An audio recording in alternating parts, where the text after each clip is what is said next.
Thank you for joining us on our journey here to preserve the history of mixed martial arts. When I wanted to take on this project, I needed help. I brought in one of my favorite matchmakers, Miguel Iturrate, and the MMA detective, Mike Davis. So to do this, we've been able to preserve history. Welcome and enjoy. Hey, everybody, Lights Out podcast fans. I'm Miguel Iturrate. That's the MMA detective, Mike Davis. We're lining up here, about to be joined by Chris Lytle for another one of our deep dives. This is number 49, coming up on some big stuff. And guess what? 49 is pretty damn big too. 50 Fight Club member, Joe Riggs. I don't think a lot of people have interviewed Joe Riggs the way we're going to interview Joe Riggs, Mike. What do you think? Well, the thing with Joe is he's a pretty elusive guy. Like when we interviewed Josh Neer, he said, yeah, I don't do these. This is my first interview in 11 years.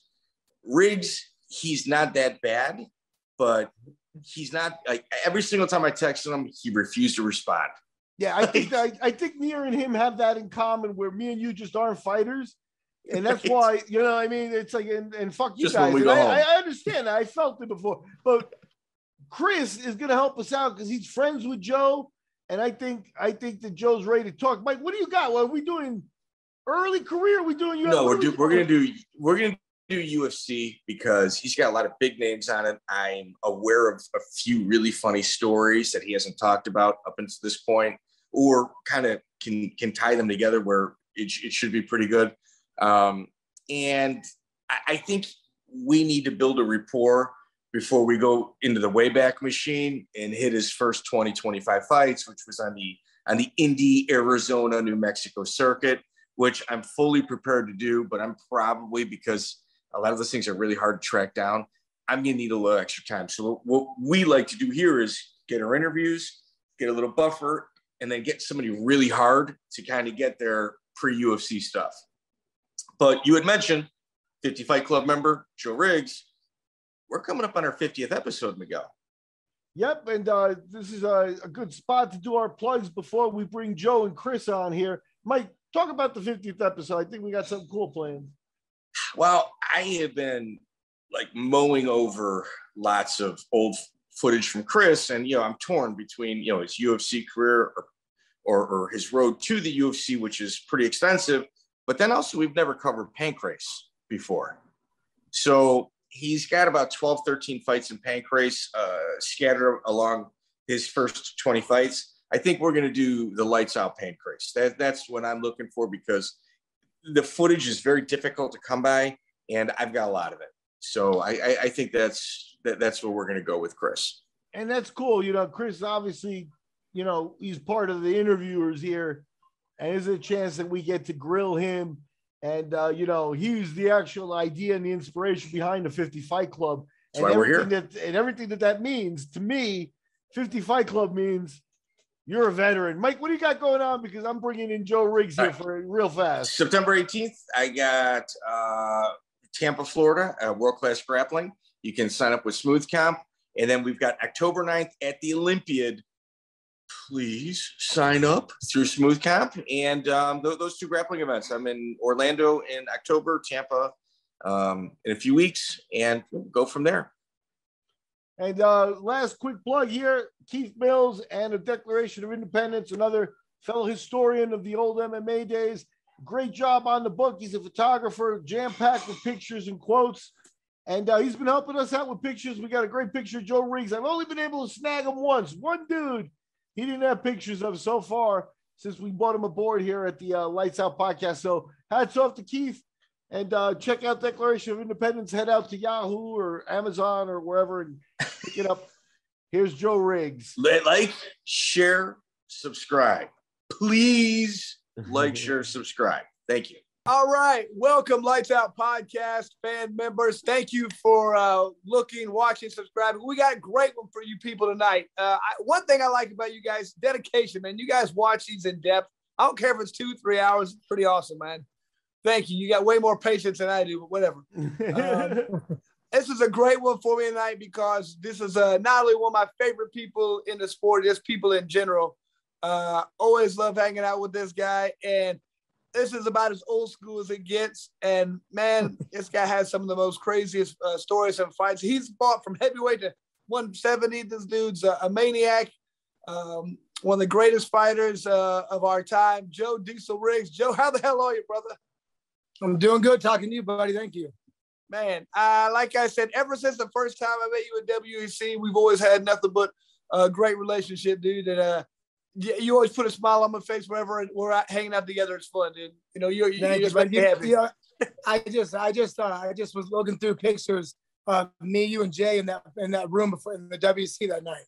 Oh, no way. You remember? Yeah, it was. I don't know. I think I was like 15 years ago. I just looked at those pictures a couple days ago. A long time ago. Hell yeah. Okay, so with me here, top right, Mike Davis. He is the fight detective.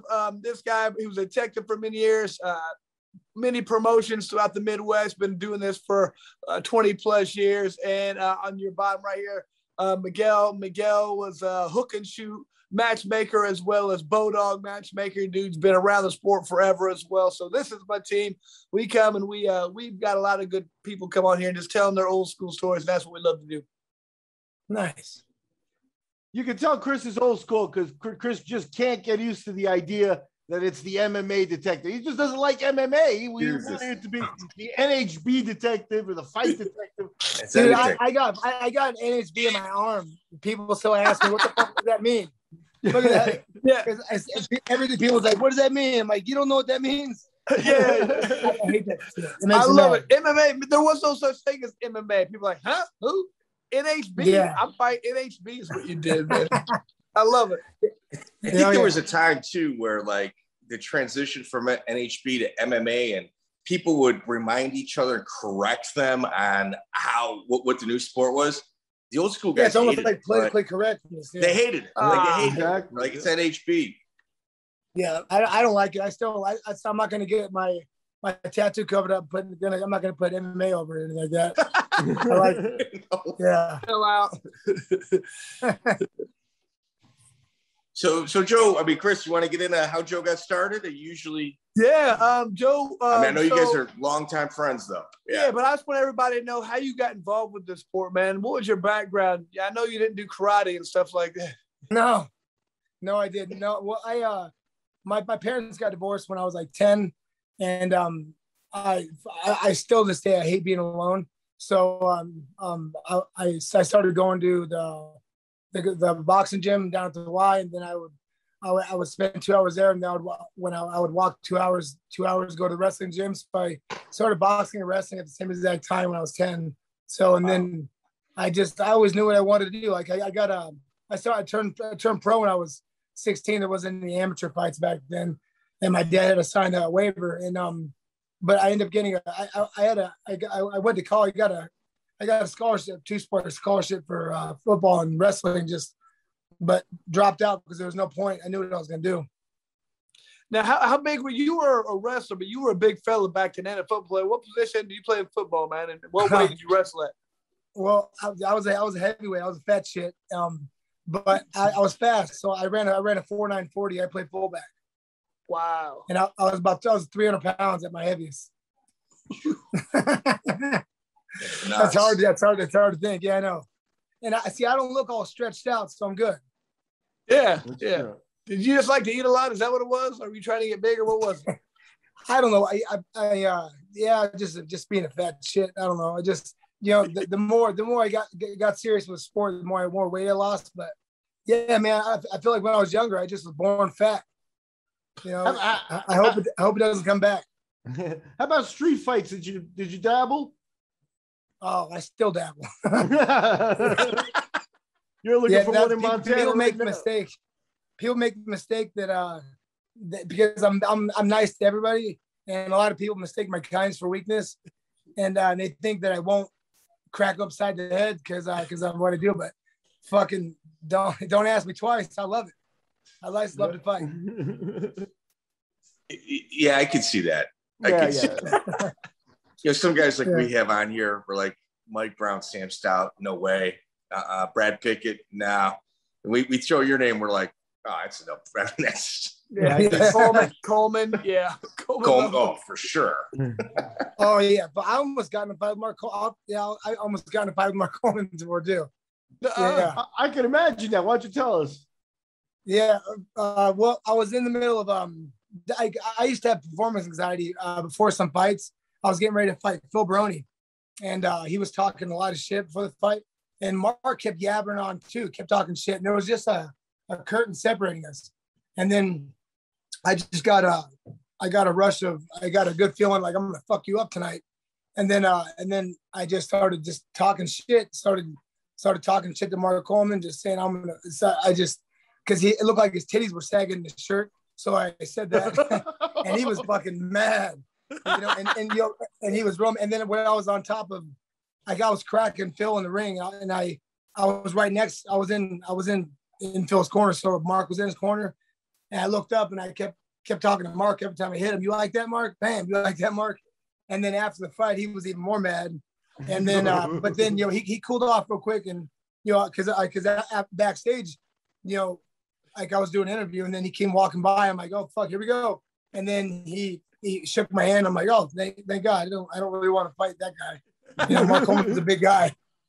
Yeah, you also nice. Had an exchange with Kevin Randleman as well. Yeah. Kevin was a sweetheart, man. Kevin's a nice guy. I think there was actually an interview after that fight where same interview. Yeah, I kind of get emotional. I'm with him. I'm talking with him, and then he was actually in Phil's corner. And I've known Kevin for a long time. He's a nice guy.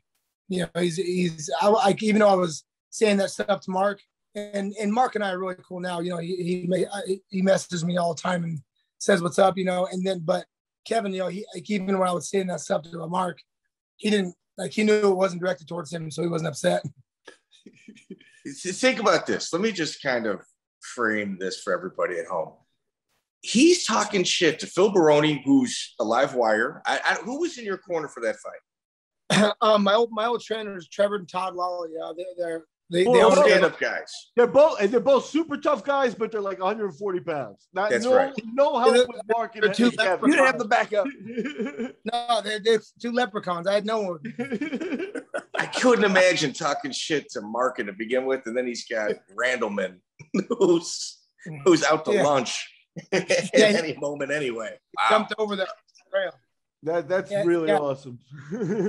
That's good. Yeah, I thought me and well, what's crazy is, and Phil, I mean, I have no problem with the nice guy too, but it's crazy is before that fight, because Phil was talking shit for like an hour, and I was kind of, thinking, oh God, I'm not gonna do well. And then, when I got a feeling like, I'm gonna fuck him up. So I got confidence. And the more I talked, the more he kind of dwindled in size. By the time I got in the ring, I got in the cage. John McCarthy, he's like, "You ready? You ready, Joe? You ready, Phil?" And I'm like, "You ready to get your fucking ass whooped?" I was talking like Nick Diaz that night. It felt good. Yeah. Hey, well, we're bringing up Nick Diaz later, but not yet. Yeah, we got it. Wait till. Well, and it's going to be about the pre-fight because the post-fight obviously is legendary. But why don't we start with January 16, 2004? Alex, we kind of toy around with MMA history here. That's what this podcast, Joe, that's what this podcast is all about. And on WEC 9, you fought Alex Stiebling. Yeah. And this was my first ballot Hall of Fame fight to go into the Lights Out Hall of Fame. Before, I'd rather let you talk about it rather than us, but it's an amazing watch. It's a must-see fight. Yeah, that I was it was before I got in the UFC, and it was the WEC was the UFC didn't buy it yet, obviously, but I remember seeing Alex fighting Pride, and at this point I was just trying to fight anybody to get in the UFC, So, and then Dana was actually at that fight, so I was going to fight Alex, and I didn't know.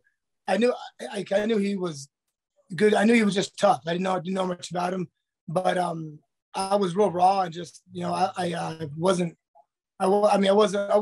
polished yet. Anyways, but I remember stupid stuff like Trevor and Todd was in my corner, and he said he talked to Alex. He's like, his breath stinks. That means he's nervous. And now I'm thinking, like, what the fuck does that even mean? Like his breath stinks. means he's nervous. I mean, but at the time I was like, fuck yeah, that's good stuff. But no, I wasn't nervous at all. No, but Alex, you know, I've never, I mean, besides Chris, you know, Chris and Alex are cut from the same cloth, man. I mean, we actually flew out of the ring. I hit Alex with a, I mean, like I remember standing in the ring. I remember thinking he's bigger than I thought, you know, because he's tall. And then we, I hit him with, I flushed like with a 1, 2, 3, and he took it well. You know, he took, you know, and then just the whole fight, man. He just I think I knocked him out and woke him back up 5 or 6 times. It was fucking. I've never had that happen. You know, because he, it was my corner was I kept saying like stop the fight, and I would literally hit him. I'd wake him back up, hit him, wake him back up, and then after we fall out of the cage, and after it went through the door. Yeah. I hit my fucking head right in the stairs. You guys hit all the way on the ground. You went from like the cage all the way to the ground. It wasn't you just fell out. You fell down like 3 feet. Yeah, I don't know who was directing the cage. I don't know what fucking idiot did that. But yeah, it was I don't know if he broke it or just someone forgot to latch it. But it was horrible. But you know, I remember the bell rang, and then I poured out a lot of energy. So I was like, whew, you know, and then Alex, you know, had a hard time getting back to his corner, and he was busted up. And then I'm thinking he's not going to come back. And then, but yeah, he's fucking same, you know, he's ready to go. And then, you know, and at that time, because nobody knew who I was, you know, people knew who Alex was, and Dana White was in the audience. So, you know, I just kept wanting to do things to impress him. And then, you know, I start the fight after that. I pick him up, slam him, and I'm, you know, starting off the same. I'll never forget this. One of the most surreal moments in that fight. I remember it was when I faked back like I'm going to try to break the guard, and I hit him with an elbow, and blood flew on the doctor's piece of paper, and she like made this gross face like, oh God. And then I mean Alex, I mean it was like, imagine punching a wet rag, you know, it was sounding like that. And then I was exhausted, and then yeah, Alex threw up a triangle and, you know, and tapped me out. I remember sitting there for 10 minutes waiting for him to get up, you know, and he, I remember him yelling at the guy Griff in his corner for letting it continue. But, you know, he won the fight, man. You got to give it to him. So crazy. I remember that vividly. I remember, you know, like he was talking about, he'd reach back like he was trying to get his feet apart, and then he'd come with a hard right hand. And it's like, they landed so perfect every time. I was like, ah. And like Joe's saying, there was people, workers, they're doing this like, oh, yeah. Like in the middle of the fight. I was like, dude, I've never seen that before. I've never seen like the doctor and stuff. And like, yeah, and it was about 5 minutes it took him after he won, laying on his back, and they finally helped him up, and he's mad at his corner. Like, why did you let that go on like that? Well, here's the thing: if you watch the fight, because I've watched this fight like 5 times, it literally, as you tapped people out of exhaustion and being in a triangle, you see a towel fly in, and it's Alex's corner. Really? So I've never fucking noticed that. they threw the towel in as he won. You might, I'm just saying, you know, you might want to talk to an athletic commission about that one. Get that replay. Fuck it. Yeah. You know what? If someone deserves to win a fight like that, fucking get Alex done. Oh, Jesus. That's a good man right there. Yeah. Alex is tough as nails, man. He told me, I remember when I talked to him afterwards, he goes, Chris, that fight probably took 2 years off my life. God, shit. Fuck, yeah, that fights like that, you know, after you get to know somebody, you know, I feel bad, you know, because yeah, he took some punishment, man. You know, he did. I don't know. I wouldn't have had the nuts to stay in there and keep fighting like that. I mean, I think my spirit would have broken. I would have given up, you know, just lost. I don't know what he was thinking, even coming out for that second round. Like, this was not a 10-8 round. This is like a 10-7 round. He not just came out. He came out bouncing. He was ready to go. I don't know. And, you know, to kind of show just how crazy that fight was, for some reason, I don't know. I think it was Nick Thompson. We interviewed him a few weeks ago, and he had mentioned that he remembered watching your fight against Alec Stiebling, and it just left an incredible impression on him. Just don't mess with Joe Riggs. You guys had some sort of interaction in the cut and weight, and he's just like, yeah, I'm not trying to get involved with this guy. Oh, Nick Thompson. Yeah. Yes, yeah. That fight was, Chris, you remember that guy, that bald guy, Scott? Yeah. Always okay. So we were on the way back to the hotel after that fight, and everybody was happy because I didn't win, but I look good. I look good losing. And then I had a friend of mine that was just kind of hanging around, just like a nut hugger, And then he sits over and he's like, why is everybody happy? He lost. And then Scott starts choking the shit out of him in the van, and I'm like, oh my god, like literally like rape choking him for 5 minutes. And then I had to stop it. It was this guy Scott's a longtime friend of mine. He was actually in my corner when I fought Hector, but just choked him out of nowhere. It surprised me. I actually screamed. It kind of startled me. It was just came out of nowhere. Yeah, some people should learn to keep their mouths shut, though. Come on. Yeah. Fuck it. It's like one of those times you see like a reserved seat with Joe's name on it. You just leave it empty. Just leave that seat empty. You don't want any issues. I'm a super nice guy, though, man. I really am. I'm sure. That's what we're going with. If you say so. Right. Yes. From the safety of the internet, I'm agreeing. We're going to concentrate on your WEC and UFC career. So we're going to fast forward a little bit to August 21st, 2004, which was your UFC debut. It was in Las Vegas, and it was UFC 49 where you fought Joe Doerkson. Yeah. How did you get that fight? When did you guys start having conversations in regards to your UFC debut, and how did that come about?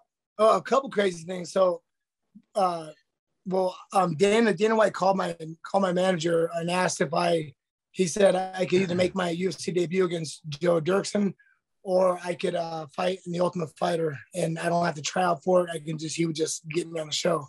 And I was thinking, that show is going to do fucking nothing. It was. Was that the Ultimate Fighter 1? Yeah. Oh, Ultimate Fighter 1. Okay. Wow. Yeah, their first one. So I was like, no, I want to, be in the UFC. I'm already, because I'm thinking, I'm going to fight to get the shot for the fight in the UFC. I'm already going to do it. So I said no, and then I fought Joe, and then my first fight, my last fight before I fought Joe Doerkson actually cornered me in that fight. So So I fought Minnesota. I fought some guy because I knocked like 6 guys out in a row before. Well, I knocked 6 guys out, and then I fought Alex, and I knocked 6 guys out after that. And then and Joe cornered me in that fight in Minnesota. And I remember him being really nice. And then when we fought, he was a nice guy. I remember he, like, winner buys beers and something like that. And anyways, but I was so intimidated by his corner, because his corner was, Matt Hughes, Jeremy Horn, who was they were all training partners of mine later on in life. But I just had these 2 little leprechauns in my corner.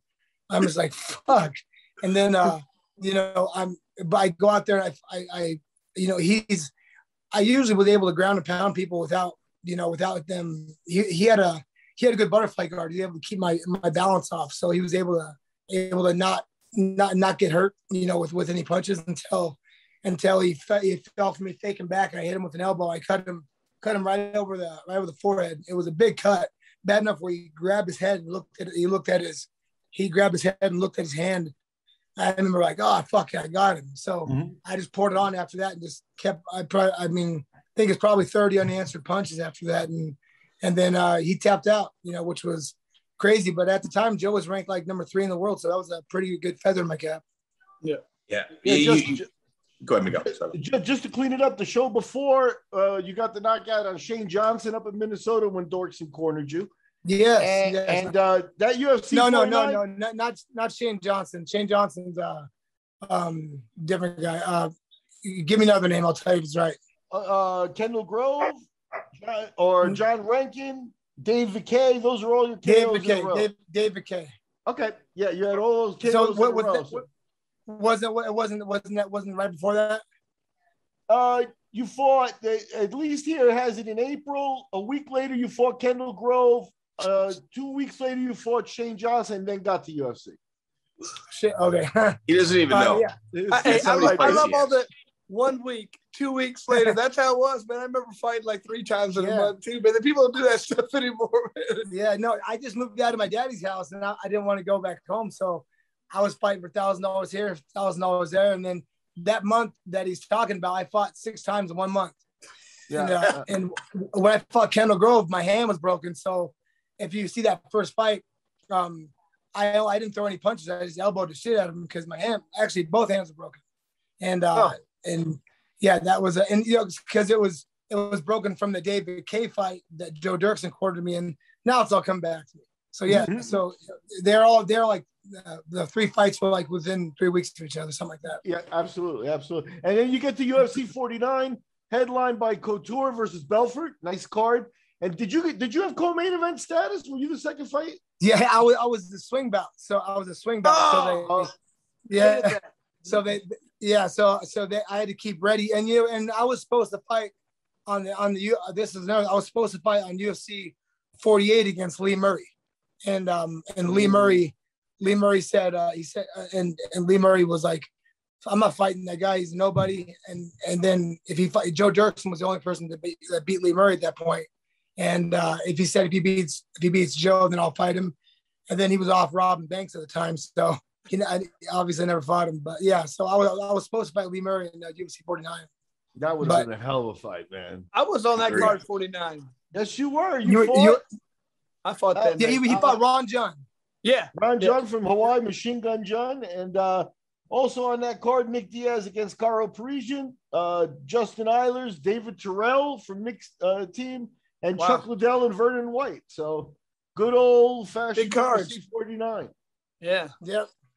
So I remember that. I remember when Chris came out, he wore Alex made a t-shirt for me, didn't he? And a pair of shorts. Yeah. I remember that. Yeah. You beat Ron in that show. Ron was a tough guy. People don't realize that. Ron's a tough guy. I felt bad for him. We never got another opportunity, but he was tough as nails, man. Yeah. Yeah. I remember you making fun of those shorts. You're like, I can't believe you're really wearing those groups. Yeah, you did it for your boy. That was cool. Exactly. Was good.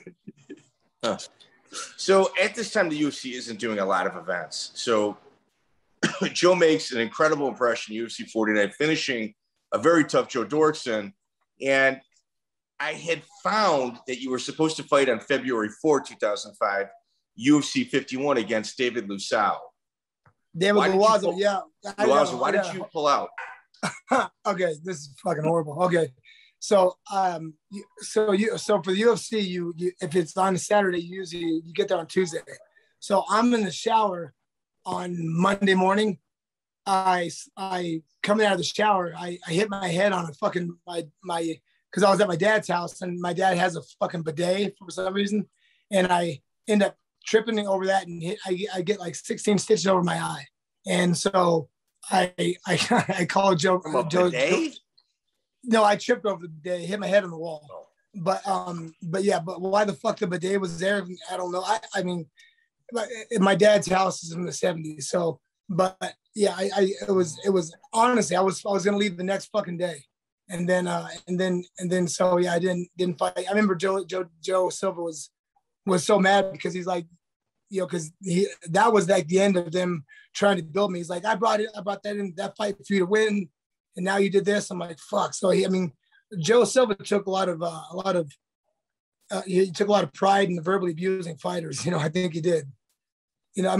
He was a good guy. I don't want to fucking salt his name, but when he was mad, he lets you know about it. You got to do the Joe Silva voice when you do it, though. I mean, Joe, I really did this for you. Come on, you're not doing you got to do the Joe Silva voice, man. Yeah, I would just had some fights last night. My voice is more raspy than usual. I would, man. This is bad.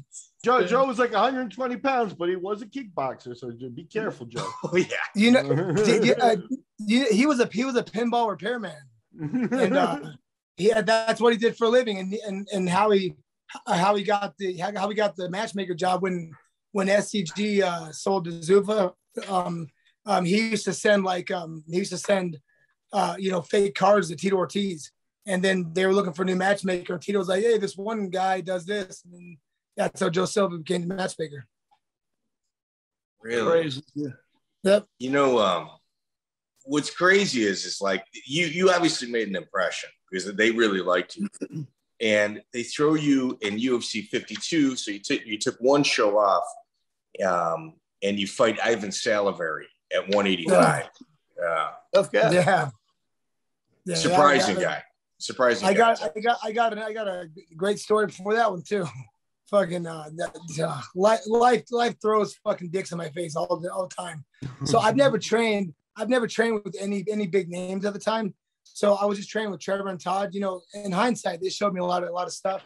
But this Rico Rodriguez was going back and forth in Arizona, and I don't know if he wasn't the champion. I mean, Tim Silva already beat him, I think. But I was training with Rico, and I mean, we got in some fights, like actual real fights in the gym. But he was going to be in my corner for the fight, and he had trained with Ivan, so he was giving me inside stuff on Ivan. I was giving him money, and so I actually, so the Monday of the fight, we showed up to practice. He's not there, so I'm calling him. He's not answering his phone, and it kind of fucked with me. I'm like, God damn, where's he at? And then and Trevor and Todd were upset because I kind of ignored them during the training camp. And then the next time I saw Rico, he was walking out with Ivan. I was fucked me up. Yeah, I was like, no, what the hell? And did you say anything to him? Yeah, I said I've had a lot of me and Rico. I've said a lot of things to him. Yeah. Even right after that, I threw a fucking water bottle at the back of his head, and I was mad, because I, like when I fought Ivan, I would just kind of jump into people's guard and punch him, and then when Ivan up kicked me and I fell, I headbutted his cup. It was that bad. And then after that, I would throw their legs by so that wouldn't happen. So that was a good learning experience, I guess. So, what's telling about this fight is you're 22 years old, you're 24-4, which is an incredible record because it's not padded.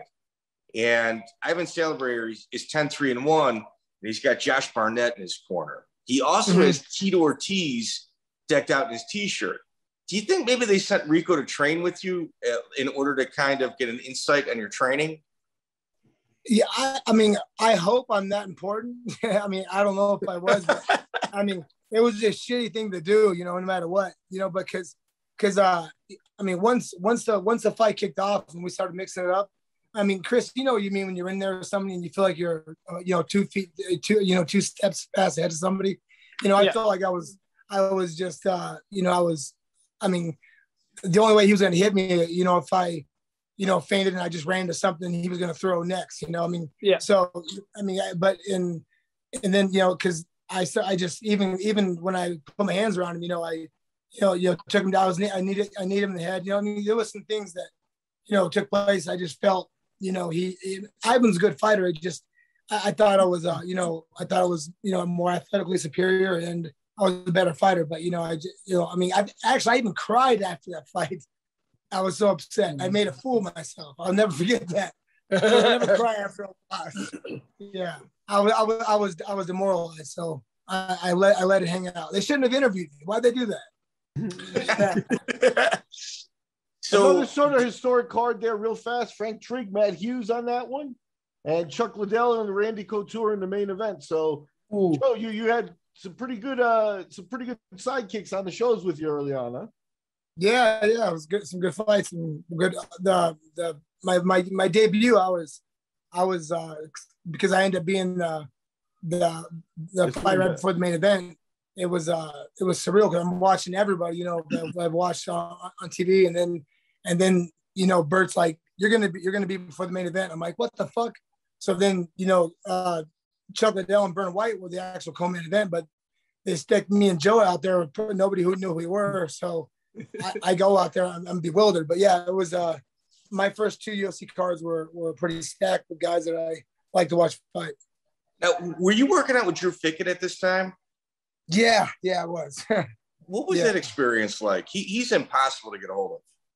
He's bipolar. Yeah, Drew was I mean, yeah, Drew's got some demons. You know, he got kicked out of the UFC not for losing, for choking a waitress at the Palms. You know, that's why he got kicked out of the UFC. You're not supposed to do that. No, it's not a good thing. You know, it wasn't a sanctioned bout. Yeah, and then after he did that, he followed up with the remark of "Google me, bitch," and that was the end of that. You know, it was after he beat Kurt Pellegrino, so it was after he won a fight too. Wow. Yeah, bad poor guy. Yeah, I've had a few experiences with them that were alarming. But he is talented, no, Joe? I mean, in the gym, talk a little bit about him. Like in the gym. Drew, when I was younger, Drew was he was tough. You know, he could wrestle. He had good jiu-jitsu. He had some kind of unorthodox boxing. He you know, as you know, it kind of sad. You know, after he left the UFC, after you know he was in his athletic prime, he kind of let it go to the wayside. You know, because you know he made some bad choices. But yeah, one time Drew was tough. Yeah, for sure. At UFC 54, they had you up against Matt Lindland. Did you have a feeling, and it got canceled? Did you have a feeling at this time Joe Silva was trying to get you beat intentionally? Yeah, I did. Yeah, because he gave me a choice. He said David Terrell or Matt Lindland. I never liked Matt Lindland. He stunk. He was arrogant. So I wanted to fight him, but yeah, he I don't know what that. I don't know. I to be honest, I don't know why that fight. I don't know. I know I wasn't. I don't know what the hell happened. Does it? Did you find your research what happened? No, I knew what it is. I was watching somebody else's fight and they mentioned it, so it's not even like on your record. I just kind of found that on accident, to be honest with you. It's like if I'm researching other people and they mention other people's names as something interesting, I write that note down, and that's kind of how I came about that one. That's crazy. Yeah, I totally forgot about that one too. Yeah. Your next fight in the UFC was UFC 55 against a guy for sure I knew you were going to beat, and that's Chris Lytle. Oh, Chris. Not cool, dude. He's a guest. You got to be nice to the guest, Chris. That's true. Yeah, that fight sucked. I remember Joe Silva, you know, back then they didn't really give you much option. They called it, it's like, hey, Joe Riggs is coming down to 170, and you're going to be his first fight. And I was just like, ugh. All right. And I called Joe right afterwards. I was like, hey, man, we're like, it is what it is, man. You know, I love it, but let's just do it and get over with. You know, because I was supposed to fight Pete Sell at 185 because I was supposed to go to 170 next. Pete Sell got hurt, and then they said they gave me an option, Chris or Ed Herman. I said Ed Herman, and then they took that option away. They said just Chris. I said all right, fine. You know, because I tried to take I mean, they give me any other options besides Chris. You know, because I mean, I'm a lot closer to Chris now, but I mean, every time I saw him, he was a great guy. You know, so you guys were close at that point, even before you fought. Oh yeah. Yeah, I mean, we've met at a few shows and we grappled before. You know, he was just Chris. I mean, anybody who knows Chris, he's just a fucking great guy. Good, easy guy. Yeah, for sure. We had some fun together, man. Yeah. So it is, but you know, I've had to fight a couple guys I've been friends with. It sucks, but it is what it is. You got to do it sometimes. I fucking hate it. Like if I was close, yeah. If it was the same thing, if they offered me, if they said to fight Chris now, fuck no. I mean, there's when you get to a point where you care, when you like someone so much, you can't. I can't. I wouldn't be able to do it. Some people can. I just can't. You know, like it was bothersome for me even then. You know, and I'm 10 times closer to him now. So, you know, there's always, there's brothers that fight each other. I don't know how the fuck they do it, you know, but I'm not built like that. I remember the fight too. I came in and, you know, he had like Rich Franklin and stuff in his corner. I was like, what the hell's going on? It was interesting times, man. But, one thing I never forget, after this fight, at one point I went to Phoenix and trained with Joe for a while, for a couple of weeks. I didn't take Joe down once. In that fight, I took him down the first round. So, I don't even try taking people down, even though fucking headlock. With a headlock. I remember going over your shoulder going, no. No. And it was a sweet headlock though, man. I'll tell you what, you watched that thing and you threw it nice. You know, because I remember I went over, I never been taken down with headlock in my entire wrestling career. And made nothing. And then I get in there with Chris, who I was a lot bigger than. Like they said Joe's, I think they said to Joe Rogan, like Joe Riggs is notably a lot bigger than Chris, as he just wrenches a headlock and just throws me down. It was bad. You know, it was a sweet takedown if you watch that fight. How difficult was the weight cut? There were rumors that you actually lived with Billy Rush at that time in order to make sure you made weight. Is that true? Yeah, I was living in Ohio. That's why Rich is my corner, because I started training with. Well, at that time I would spend 2 weeks in Salt Lake with Jeremy, and 2 weeks and 4 weeks in Ohio with Billy and Rich, and then. And I did live with Billy to make weight, you know, but yeah, it was that first time was fucking hard, really hard, you know. And I mean, it was like when going in the second round, turning around, seeing Chris standing there, it was because Rich is known for not giving the best advice for fights. And true. I remember coming back. Yeah, you know that. I remember on the comeback, he gave some fucking stupid advice. Terrible advice. Like, what are you talking about? Yeah, crawling on your knees. Yeah, but after the first round was over, he's like, he ain't coming out. It's fucking done. I'm like, thank God. I ain't got much left. And then I turn around, and he's fucking bouncing like it's the first round. And I'm thinking, no, God, no. Go over the end of that first round. Did you watch the fight, Mike? The fight? Yeah, I did, and I also talked to your corner man, who said that you were so dazed at the end of the round, he had you jumping up and down in order to get like blood to your legs. So at the end of the first round, like Joe Keith did Palmer, the thing, kind of like, the thing where he reached back, you know, like, I don't know if he messed with my legs or he just boom, right hand. And I remember if you watch the replay, I'm laying down and I just sit up straight. And I'm just like, my head's ringing, ding. And I just kind of look around like, I don't even know where I'm at. Like I'm looking around like I'm just Sunday dinner, and all of a sudden I look back right at Joe, and he rears back to punch me again. So then it came to me like, oh, I'm gonna fight, you know, because I was just like, bang, I just sit at my hands are at my side, literally, and you look and they're like, and all of a sudden I say, oh, and then I come back to reality. It's like, oh, okay, now I get he's trying to hit me, and then the bell rings, and I try and get up, and I just keep falling to the right, and like my corner grabs me. He's like, okay, come back over here, Chris. You look at the ref, we're fine, and then I recovered quick, and I was all right after that. But yeah, I've never been dinged like that, where I was like, I didn't know where I was at for a minute. And people, you know, and honestly, so going in the second round, I take Chris down, and then Chris hits me with he gets a butterfly sweep, which nobody gets on me, but he body locks me over. I'm like, fuck, I'm exhausted. I'm fucking tired as hell. And you know, I mean, if anybody knows jiu-jitsu, the higher you get on somebody, that's what Chris was climbing up on my fucking neck. And so I'm just pushing on him. I'm in my mind, I'm thinking I'm fucked. Cause I honestly, I mean, Chris knew it too. I mean, I was wheezing, I was tired. I was he was leaning in the elbow, and then I threw that elbow, and thank God that cut landed, because I didn't have much left in me, man. I had nothing left. It cut my head like 3 places, like right open, like it's like a big circle was open. And I remember this. Yeah, it was bad, and I remember it was bleeding everywhere. And I remember I stood up. The ref doctor came in, and he's putting pads on it and this and that. And I remember,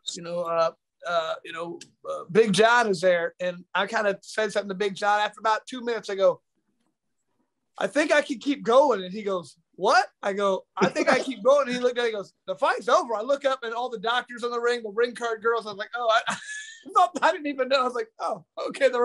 I didn't know the fight was over. I guess that's crazy. Yeah, that's I love you. Yeah, that's I don't like when I was younger. I would kind of say, yeah, I had a lot left in me, but I didn't have shit left in me. I don't have. I had nothing. Well, your output, Joe, in that first round was very high. Like you were just running. And yeah. Chris took quite a bit of abuse in that first round. Oh man, my face was swollen.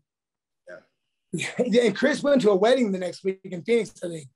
Yeah, I think had to fly to Phoenix, and everybody's like, "Good God," because I had a black eye and a big old cut there. Oh, it did. I was in a wedding the next that I left straight from Uncasville, went to Phoenix. Yeah, And it was bad. A little trivia for that show too. Another Ohio guy fought on there.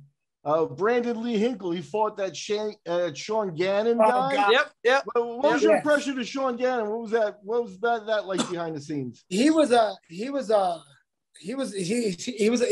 nice guy and all, but I couldn't believe that he got on the UFC by fighting Kimbo. I was just like, what the fuck's going on? It was mind blowing, but you know what are you gonna do?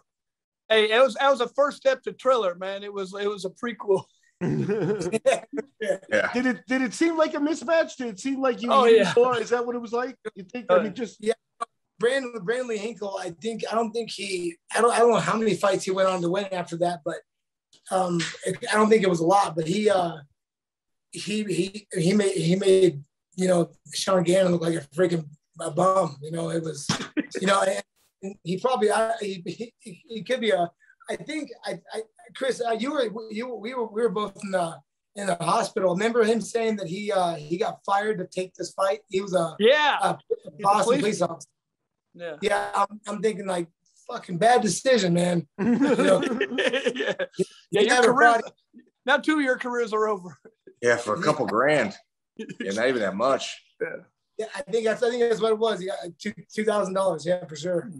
Yeah. On November 18th, 2005, UFC 56, you were originally scheduled to fight Keith Wisniewski, a friend of the show's. And unfortunately, what happened was in the main event, Matt Hughes was supposed to fight Karo Parisian, and Karo Parisian fell off the card. So they kind of jumbled it. They flipped you to the main event against Matt Hughes, and they brought in Nick Thompson, who we had mentioned earlier, to fight Keith Wisniewski. Fucked me right over. I mean, because I think it was a pretty quick turnaround after Chris's fight. Me and Chris fought, and then 1 month.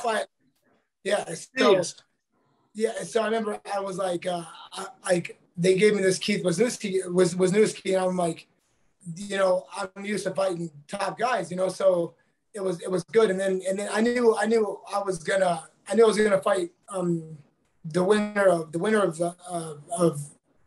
of him, Karo or GSP. I was gonna fight one of them after I beat Wisniewski, and then Joe Silva makes me take that fight. I'm thinking, I don't deserve a fucking title shot. I mean, it's embarrassing for one. And then I go, no, I'm gonna politely decline.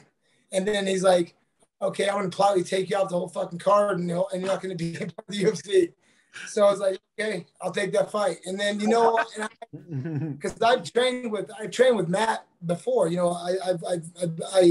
would when I was in Ohio, I would go to Iowa and train at Militich's camp, and I'll be honest, I would get the better of Matt every time I trained with him. I beat the shit out of him. I mean, he could take me down.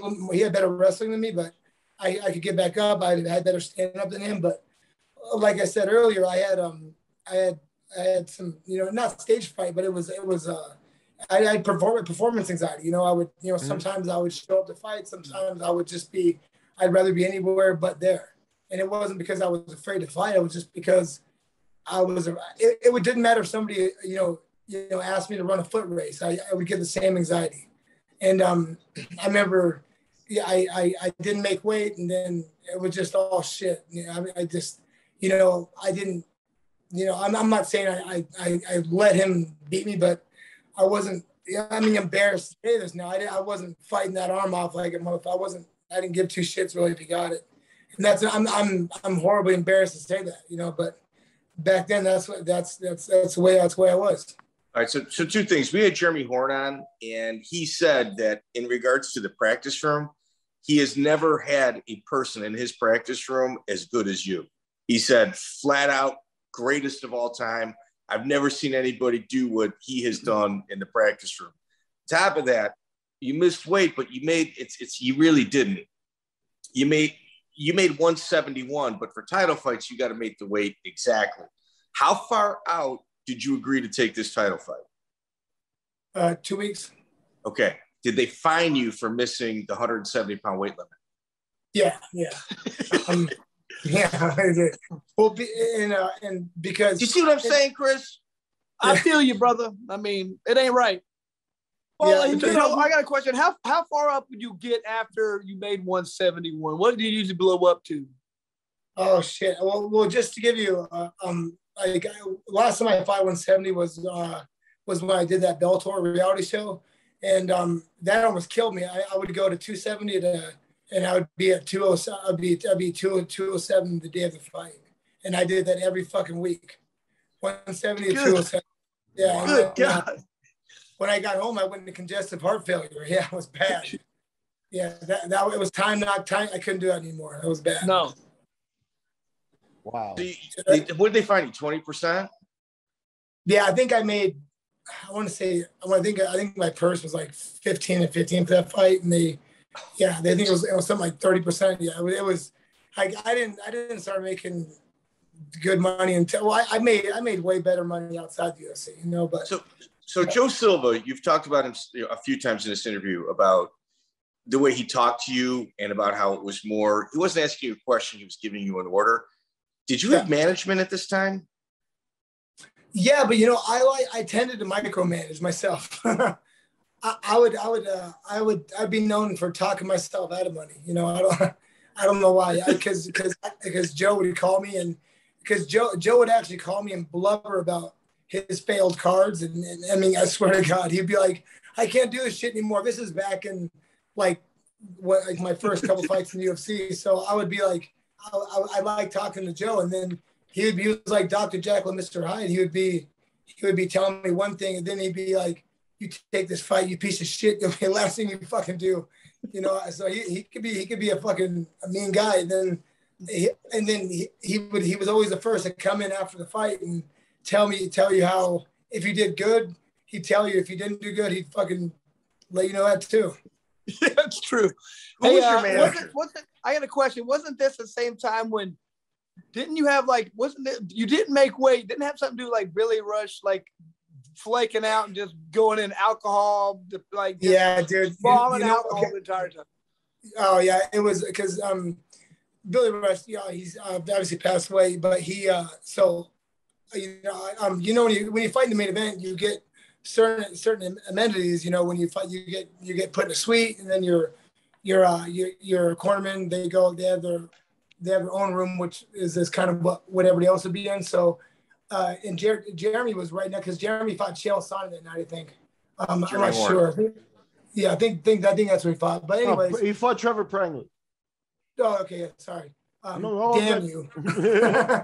Okay, I'm real smart with a computer in front of me. Don't worry. There you go. But Jeremy's room was right next to my suite, and then my other room for my cornerman, like I had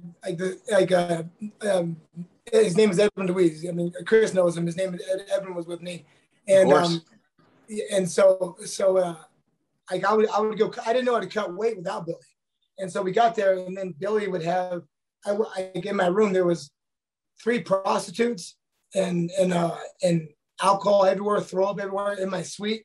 So I was going like the refuse room was. I was going in with like a room with 5 other people because he had a suite all to himself where he was just and then Jeremy's room was open and connected to my room. So these escorts were in Jeremy's room, and at this time I was in my I had a hot tub in front of the TV, trying to enjoy fucking something in there, and then the hookers are in Jeremy's room rooting around, and then Jeremy walks in, and Billy was like very, very subservient to Jeremy. You know, Jeremy walks in, and then Billy throws himself on the floor like he's passed out, and then and then Billy wakes up like, what's going on? Like it's all on me, and I'm like, nope, those are all him. You know, fucking don't throw me under the bus. But yeah, it was a nightmare. And then people like the night of the fight, you know, because he didn't go with me to weigh-ins or anything like that. The night of the fight, he comes up, you know, smelling like brute ass aftershave and ready for the fight, like he's been there all week. I'm like, motherfucker, where you been? So I was if you look at the videotape, like behind the scenes, like they interviewed me. They're like, so Joe, how you feeling for the fight? And I go, I just wanted to be over. Fucking, that's never a good sign when you say that. You know? Well, it was kind of compounded by a few different moving parts in the background. You were training with Jeremy Horn in Utah when that conversation there was with Joe Silva took place. There was a lot of things that were all collectively moving into one direction of running my dick in the dirt. And so when I took this fight, fucking Monte Cox, who manages Matt Hughes, told Jeremy that I couldn't train there. So Jeremy would train with me in the morning because Matt was there as well. Matt was in Utah as well. So I was like, great.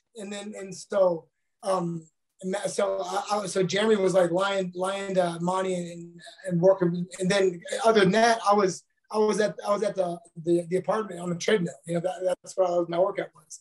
And then I remember at weigh-ins, like when I would come back to check my weight, they gave me like 2 more hours, and I was like 170. I was the smallest amount of weight that someone could be off, and I missed it. And then and Monty's fat ass was right there, like he was under the ice waiting for it to break. And there was a open water bottle right in front of him. I kicked it right in his fucking face. You can look at my tantrum online. Somebody actually got it of me missing weight. And I'm like running back there screaming. Edwin's following me. No, don't do it. But yeah, it was a shit show for sure. So where did you go and train after you had to leave Jeremy Horn's camp? Well, I never left. Jeremy lied to me. You didn't at all? No. So Jeremy would train with me in the morning, and then he would train with Matt in the afternoon. And Jeremy cornered Matt. No, even after he fought, he did. I know. Yeah. Well, did he really?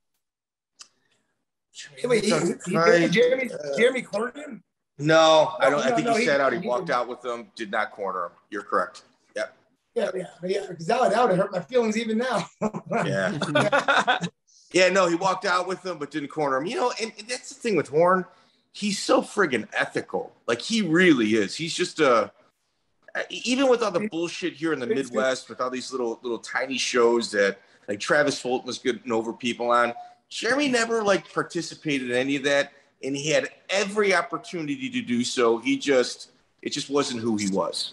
Before I trained with Jeremy, I was biggest fan. You know, that's what Jeremy's just. He's a straight shooter. He doesn't, you know, like Monty like could try to screw me over because I was already there training with him for the Keith Wisniewski fight, and then he's like, get him out of there. And then he's like, that's fucked up. You know, I can't do that to him.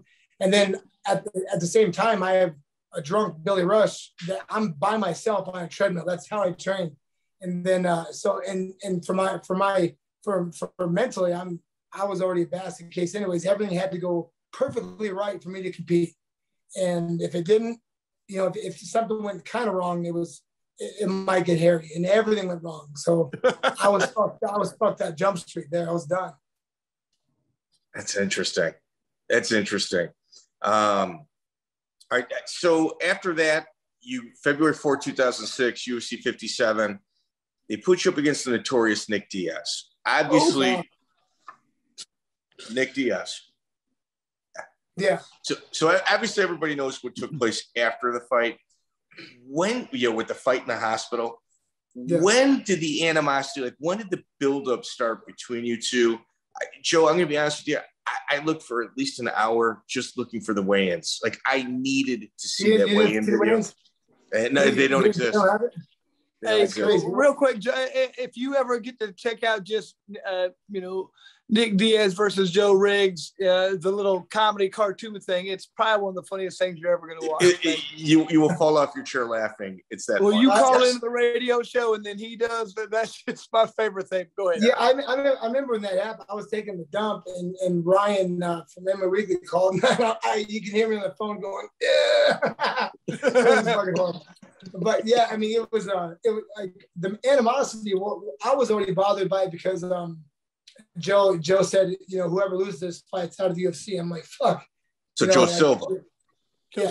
So Joe Silva, continue to pile shit on me, and like, if you lose this fight, like when I fought Joe Doerkson, it was one Joe must go, because back then they didn't sign multi-fight contracts for first-time fighters because of Trey Tellerman.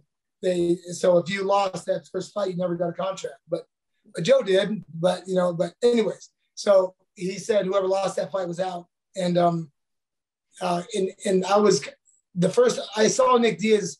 The first time I ever met him was after I fought Alec Stiebling, and he said something. He gave me a compliment about that fight, like fucking, good fight, something like that. So I was like, cool, fucking, that was great. And then I was coming back from checking my weight. I was with Tim Sylvia, and I was in a good mood. I was feeling good, and I'm like, fucking, I usually don't talk to people. I'm gonna fight. I'm just like, hey, how you doing? I didn't realize he was a fucking lunatic at the time. But he turns around. He's like, you gonna make weight this time? And I'm just like, that just struck a nerve. And I'm just like, fuck, you better hope not, motherfucker. And then right from there it was fucking, on. Then so it's all it took. Yeah, that was the day of weigh-ins. And then I remember I had to go take a piss, and I was walking up like Chris, when they have the weigh-ins, they have the kind of the side roped off where you can get up there away from the fans.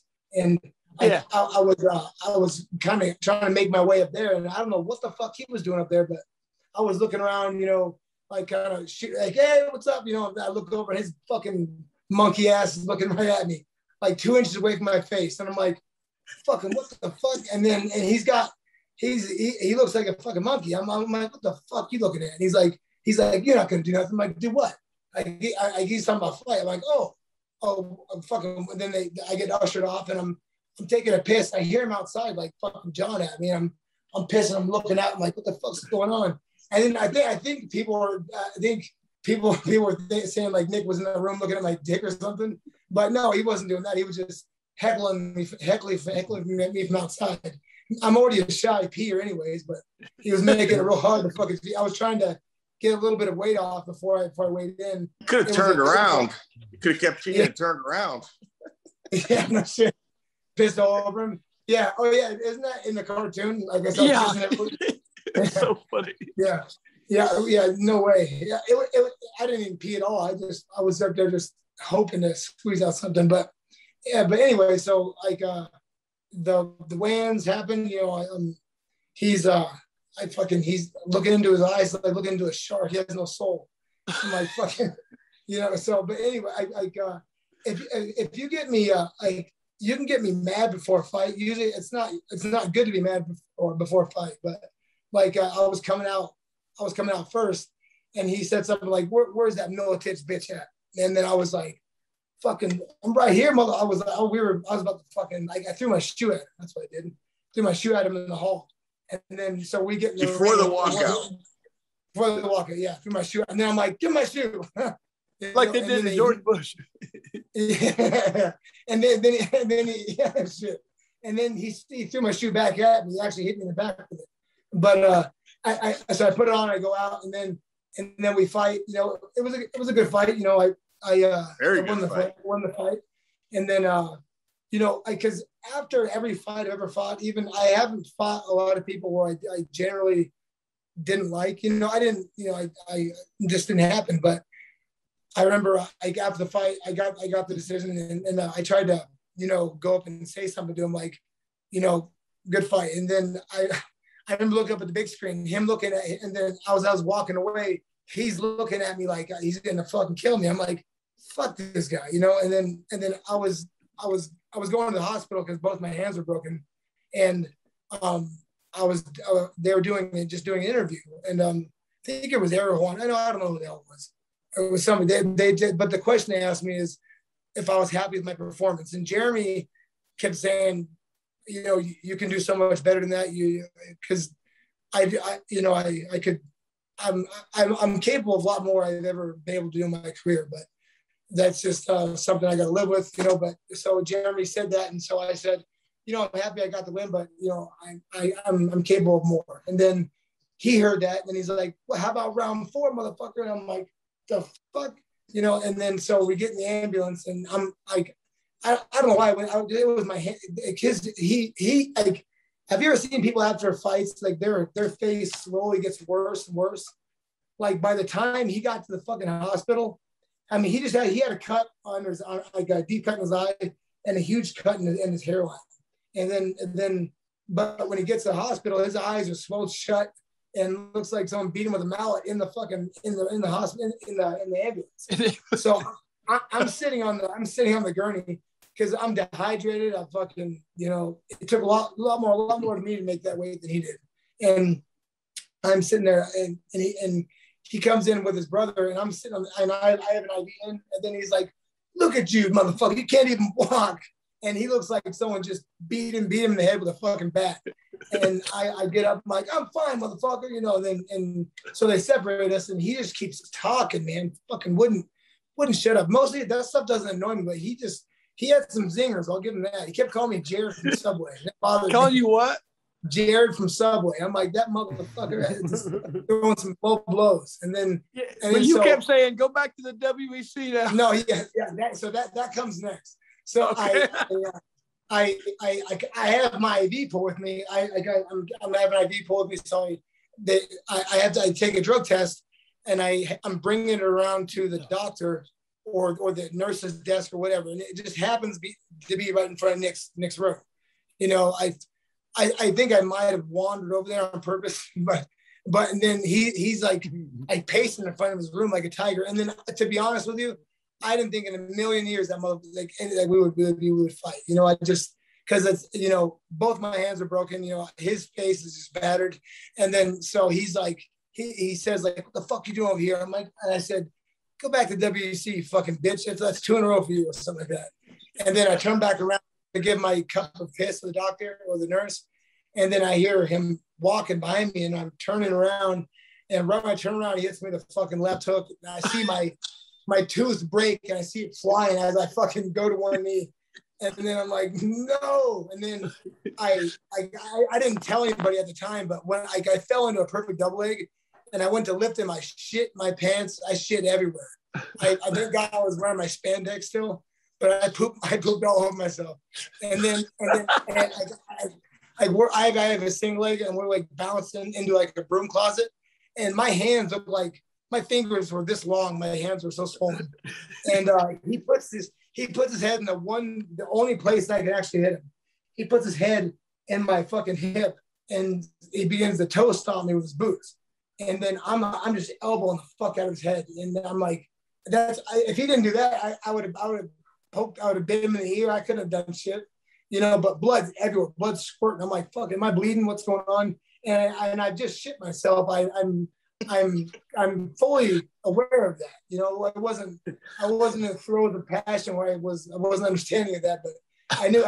The aroma of shit was in the air, and it didn't bother him. He had his fucking head right there, and then so I got a pretty good hole worked in the back of his head. And I remember I look at his brother. I'm like, get your fucking brother off me, because there's these sirens are going. There's this fat nurse like, yes, squealing. I'm like, I've never heard, like, I wanted to throw a shoe at her. She wouldn't shut up. And then Nate hits me in the fucking face. Nate starts hitting me. And then I'm like swiping at him, hitting him. And then fucking Tim Sylvia is standing right there. I'm like, you motherfucker, just stand there. And then the cop or something, like, he takes us down. And I'm in a hurry to get out of there because I shit my pants. So and you don't want to get arrested. Yeah, well, to be honest with you, I was more worried about the shit. That was a big concern. Yeah. I didn't care what was gonna happen. So I keep the cops hold me down. And then 2 cops come, and I'm like, you gotta let me go. I shit my pants, and the cop lets me go to the bathroom. We smell it. Yeah. Everybody could smell it. It was a rancid smell, but there's blood everywhere, and I still don't know if I'm cut or what. And then Frank Mir comes over. Frank just got beat the hell out of by somebody. I forget who it was. But he's like, "Hey, Joe, are you okay?" And I'm like, "Yeah, I'm fine. I just shit my pants." And he's like, "Yeah, you smell like a fucking turd, man." And I'm like, "Shut." So I go in the bathroom. Have you guys ever seen a movie called Me, Myself, and Irene? Have you ever seen the movie? Oh yeah, of course. He's in the bathroom, like washing. Yeah, he finds out he's been raped with the dildo. He's like washing his butt out. Like, that was me in the sink. I'm washing my butt out. I'm cleaning myself up, and then I take my tights and I throw it in the trash. And then, but I was wearing white shorts. I was still wearing my fight shorts, and there was blood all over the front from the fight and from me. And then the blood was coming from my IV. It ripped my vein out. So I was spurting blood out. And then there was, there was shit all in the back of my pants. Like it was kind of blending in like blood, but not smelling like it. Yeah. So it was bad. And then fucking Nick kept, like he knocked me down when he hit me, but it wasn't like we were squared up. And I wasn't expecting to hit me. He hit me with a good shot. And only fucking tooth I've ever damaged in my life was because of that motherfucker, you know? Like if anything ever went in slow motion, it was that tooth flying in the air. Did you guys ever see each other again? Oh, fuck yeah. Any issues, or was it just because at the end of the fight, let me just kind of, break it down a little bit. At the end of the fight, well, first off, this is Joe's 31st fight, and it's first decision in 24 fights or 4 years. So Joe is a finisher, like through and through. So you finally make it to the end of the fight. This takes place. I mean, Joe, we've talked about this pre-interview. I've seen Joe weigh in a few times, one in Cancun for the bare knuckle event, where, man, it's just like you want to kind of start the fight early. Like it's like a runner leaving the block on a race. You kind of want to get it going at weigh-ins. Yeah. Did you guys ever have another confrontation, or was this it? Oh, fuck, dude. So many. Okay, so the next confrontation we had was in Lodi or Stockton. He was fighting out of the UFC. He was fighting somewhere, and then no, it was UFC. He was fighting Clayson Tebow. That's who it was.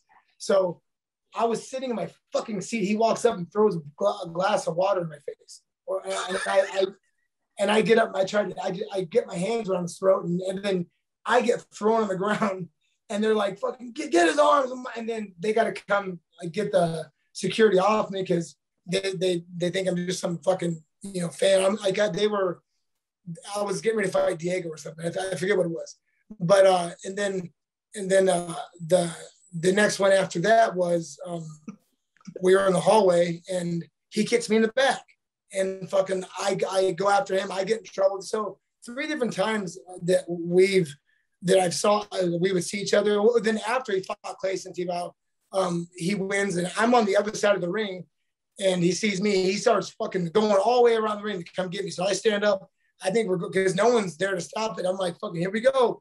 And then fucking somebody grabs it, and then I'm just standing there like I think I made some stupid move. I think I threw a double jab when he was like 5 feet away. Something embarrassing. It wasn't good. I was real hyped up for that. But and then another one when he after he beats Frank Shamrock, he gets up on the because I was supposed to fight that night, and they flew me out there for something, I don't know. But he gets on the fence and he sees me and he fucking spits water at me. I'm like, you motherfucker! I hate this man. I hate him. And the next time, at Strikeforce, so I'm fighting Chris Lytle. I mean, not Chris Lytle. I'm fighting Phil Baroni, and he's fighting Scott Smith. I think I could be wrong, but something like that. But I tried to extend the olive branch at this point. He just fought a good fight. I was feeling good about my fight, and I'm like, I embarrassed myself because I said something, hey, good fight. He's like, hey, fuck you. I'm like, oh, that fucking hurt. And then on the way, so on the way back, I get on the plane and my wife is with me. And I get on the plane and I'm like, why the fuck are these guys eyeballing me? I'll fucking break their fucking neck. And I'm like, that looks familiar. And I see Nick Diaz. I'm like, oh no. And I realize I'm on a plane with this fucking guy. I'm like, oh, I'm going to go to jail for a federal offense. Oh God, oh God. So I tell my wife to sit down, and I'm just waiting for someone to, because one thing, all you have to do is say something to my wife or about my wife, and it's fucking on. I'll lose my mind. And my wife, she goes, I have to go to the bathroom. I'm like, all right, if you go back there, just know I'm going to jail, probably for a little while.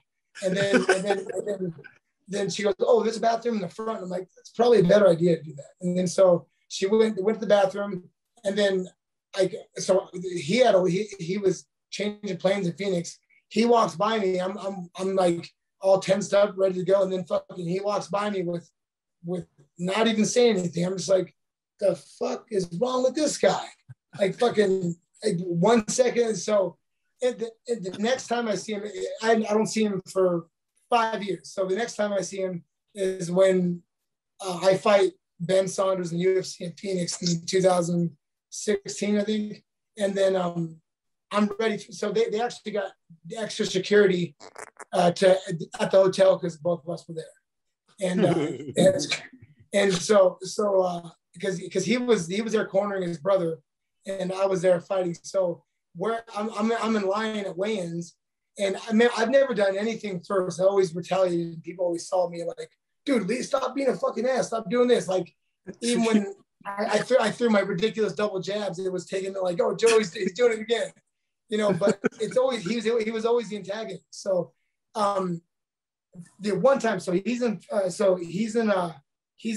I'm behind him and Nate in line, and Nate and his brother turn around talking, and I kicked Nick in the back of the knee. I don't know why. I just fucking did. And then Dana sees me and goes, "What the fuck is wrong with you, Joe?" I'm like, and you don't get ripped by Dana too much. When you do, you kind of cower down. I'm just like, oh God, oh fuck, you know. I mean, and because he acted like like how dare you? Like he was dignified. Like he was dignified. Just a victim. He was above that. And I'm like, what the fuck's wrong with you? You know. And then so he didn't reciprocate my little taunt and made me look bad.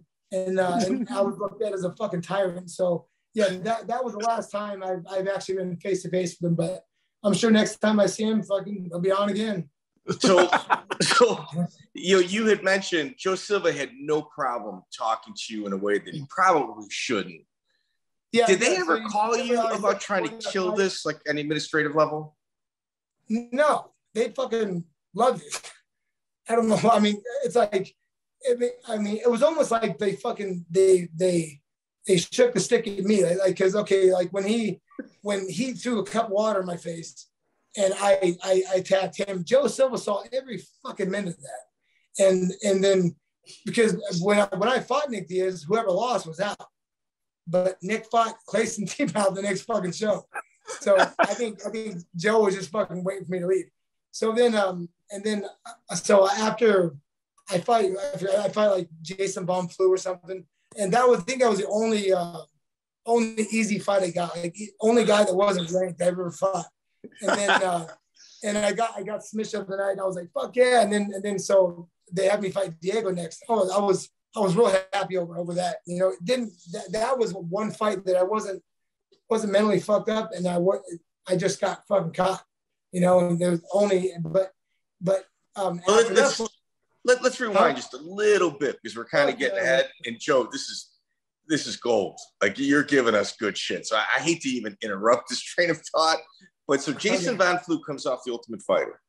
Yeah, they put you in UFC Fight Night 6, and The Ultimate Fighter is kind of like a showcase for guys, but like the real fans know, yeah, those guys are kind of in the beginning, you know, stages of their career, or maybe they're not as developed, but the real fighters are actually on the main card.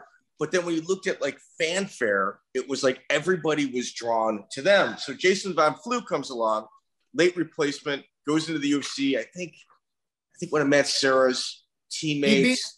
He beat George Gurgel.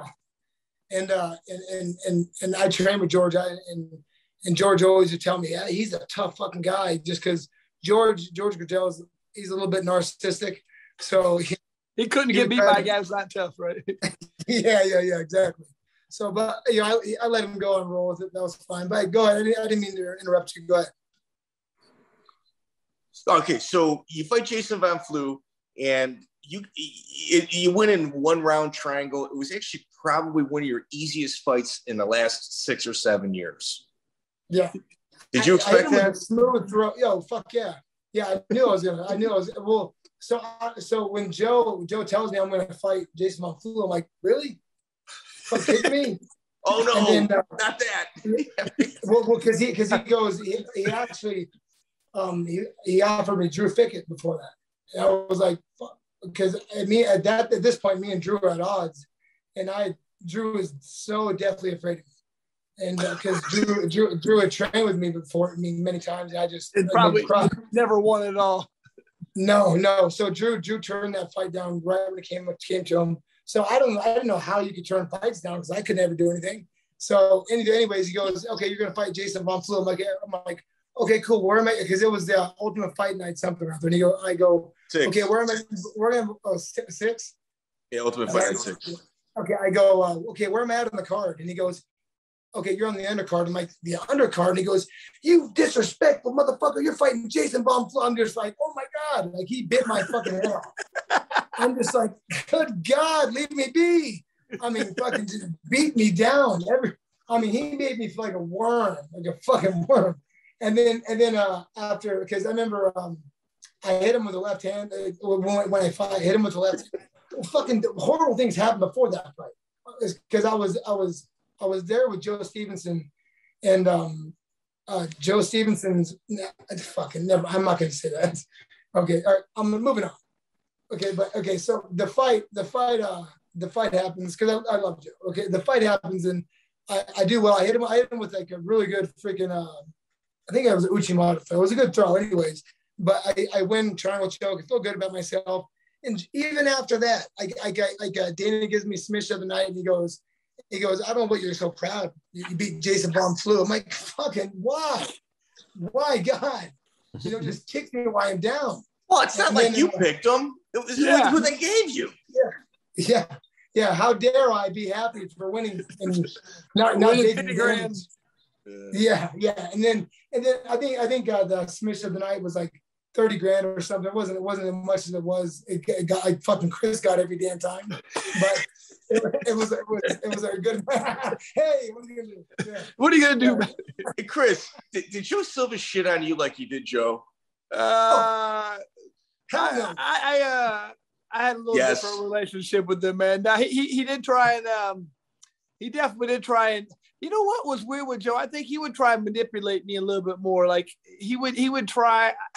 He wouldn't tell me what to do like that. He'd try and be like, well, sometimes we'd be take or leave, but he'd try and almost like make up stories to make me do stuff. And I'd be like, all right, I'm going to fight whoever you tell me to. You don't have to lie to me. But he'd lie sometimes to you, man. I remember when I was always very mad about this. When I fought here in Indianapolis, he told Matt Serra, he goes, like, I never want to fight Matt Serra again. We're buddies too. And the first fight sucked. It was one of the worst fights I've ever been involved with. You got fucking robbed, though. Thank you, man. But I thought that fight sucked anyway. It was boring. And so then he was like, okay, Chris, we're going to Indianapolis. I got a fight for you. Matt Serra's like, man, that fight wasn't good. We're buddies. I want to do that again. He's like, Chris, this is the fight. So, okay. So when Matt Serra comes, remember we're getting ready to do weigh-ins, and he's like, man, Joe told me, that you've been begging him for this fight ever since the last one, and you've been dying. You've asked him for this fight multiple times. Like, what? Fucking dick. Said that, man. I said, why would I say? I said, so I feel like an asshole. Like I'm being nice to his face, but then just coming and asking for this fight all the time to Joe Silva. Like, man, I've never asked for a fight for anybody, dude. I just said I'll fight anybody, man.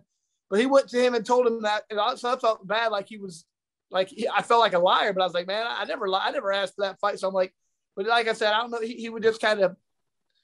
I don't know why. If he told Matt Serra to fight me, he would have fought me. I don't know why I had to try to tell him that. No, he's always asking to fight you, Joe. I mean, Matt was like, dude, I never did that shit. So, but he would do stuff like that to me. But sometimes, yeah, like I remember when he offered me to fight Tiki, right after Robbie Lawler. He's like, well, take it or leave it. I'm like, I need more money. He said, all right.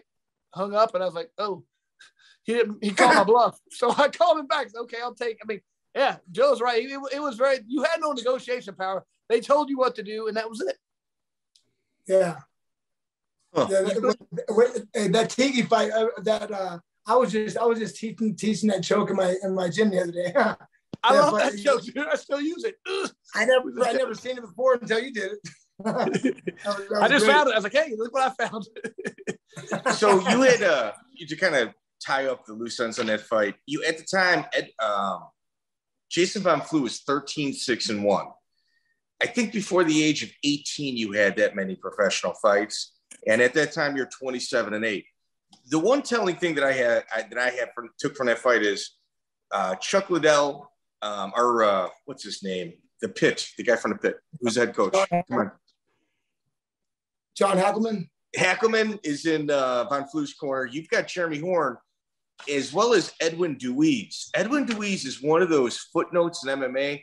I would love to do a deep dive with him, but he's also another guy that's really hard to kind of track down. What was your relationship with Edwin? I started. Edwin started fighting like a year, 6 months before me, and there was this local show called Raging the Cage, and Edwin was like the promoter's like golden boy, and like I was 16, and my whole high school would come watch me fight, and I would fight like a UFC veteran like Joe Pardo when I was 17. I mean, I don't know if you guys probably don't remember that guy. Oh yeah, he used to do the Gracie Challenge matches. Oh yeah, okay, yeah. So anyways, I mean, I was 17. I mean, and so I would fight. I fought like there's fights that are on my record. Like I beat Keith Jardine in Raging the Cage. That's not on my record. And I would be like the co-main event, and Ed would be the main event fighting a guy that's like 1-4 named Red Dog.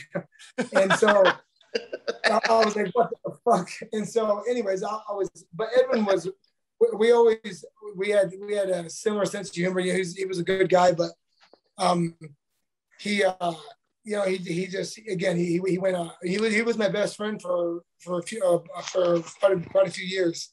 And he just he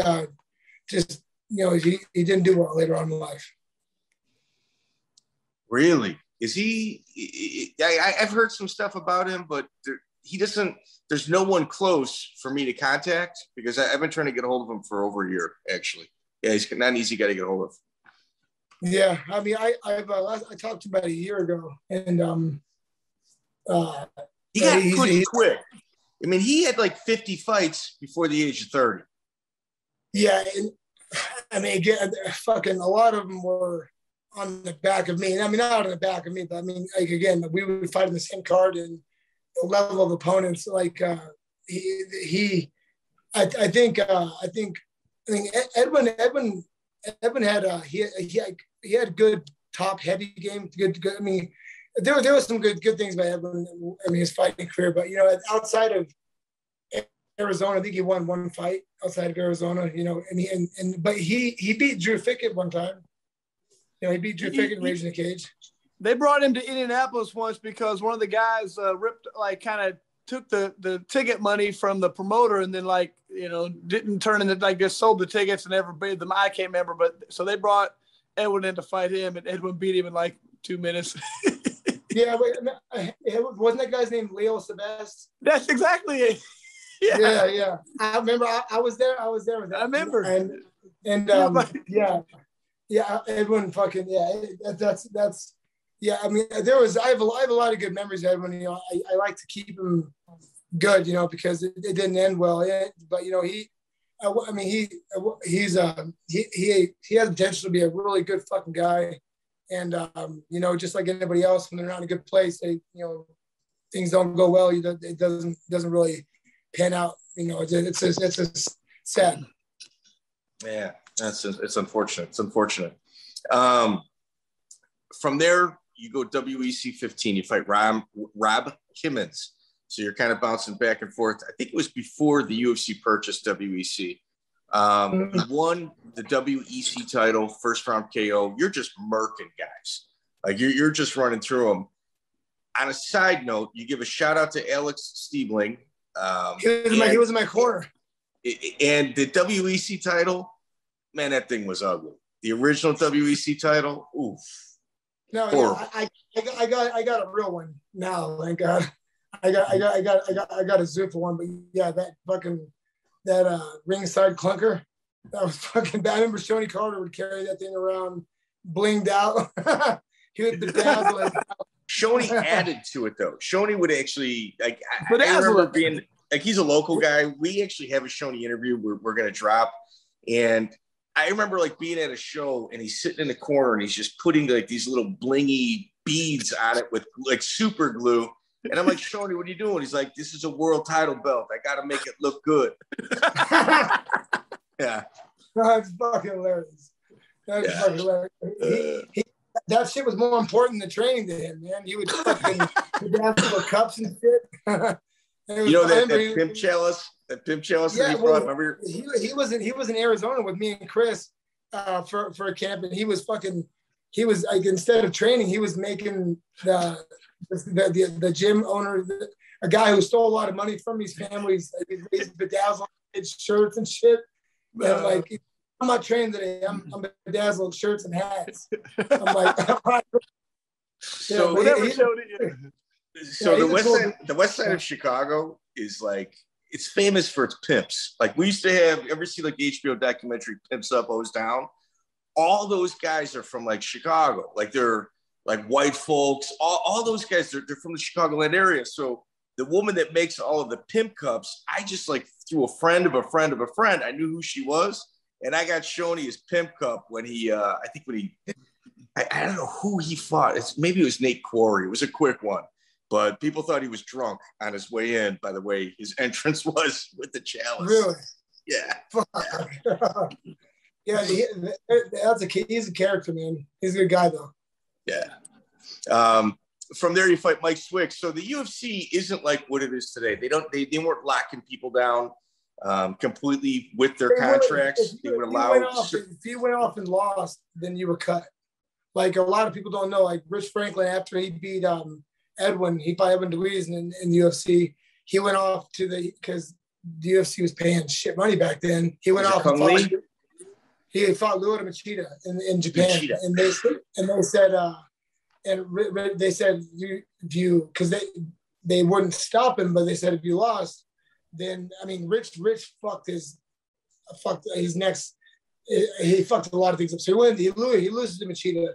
He comes back to fight. You know, he fights like his next fight in the UFC was against Ken Shamrock. Long story short, when he fought Nate Quarry, when he I think it was the same show I fought Hughes on, he was making 9-9 as a champion. Ooh. Yeah. That because the UFC they like an 8-fight contract. They hold grudges. It was like an 8-fight contract too. That's it.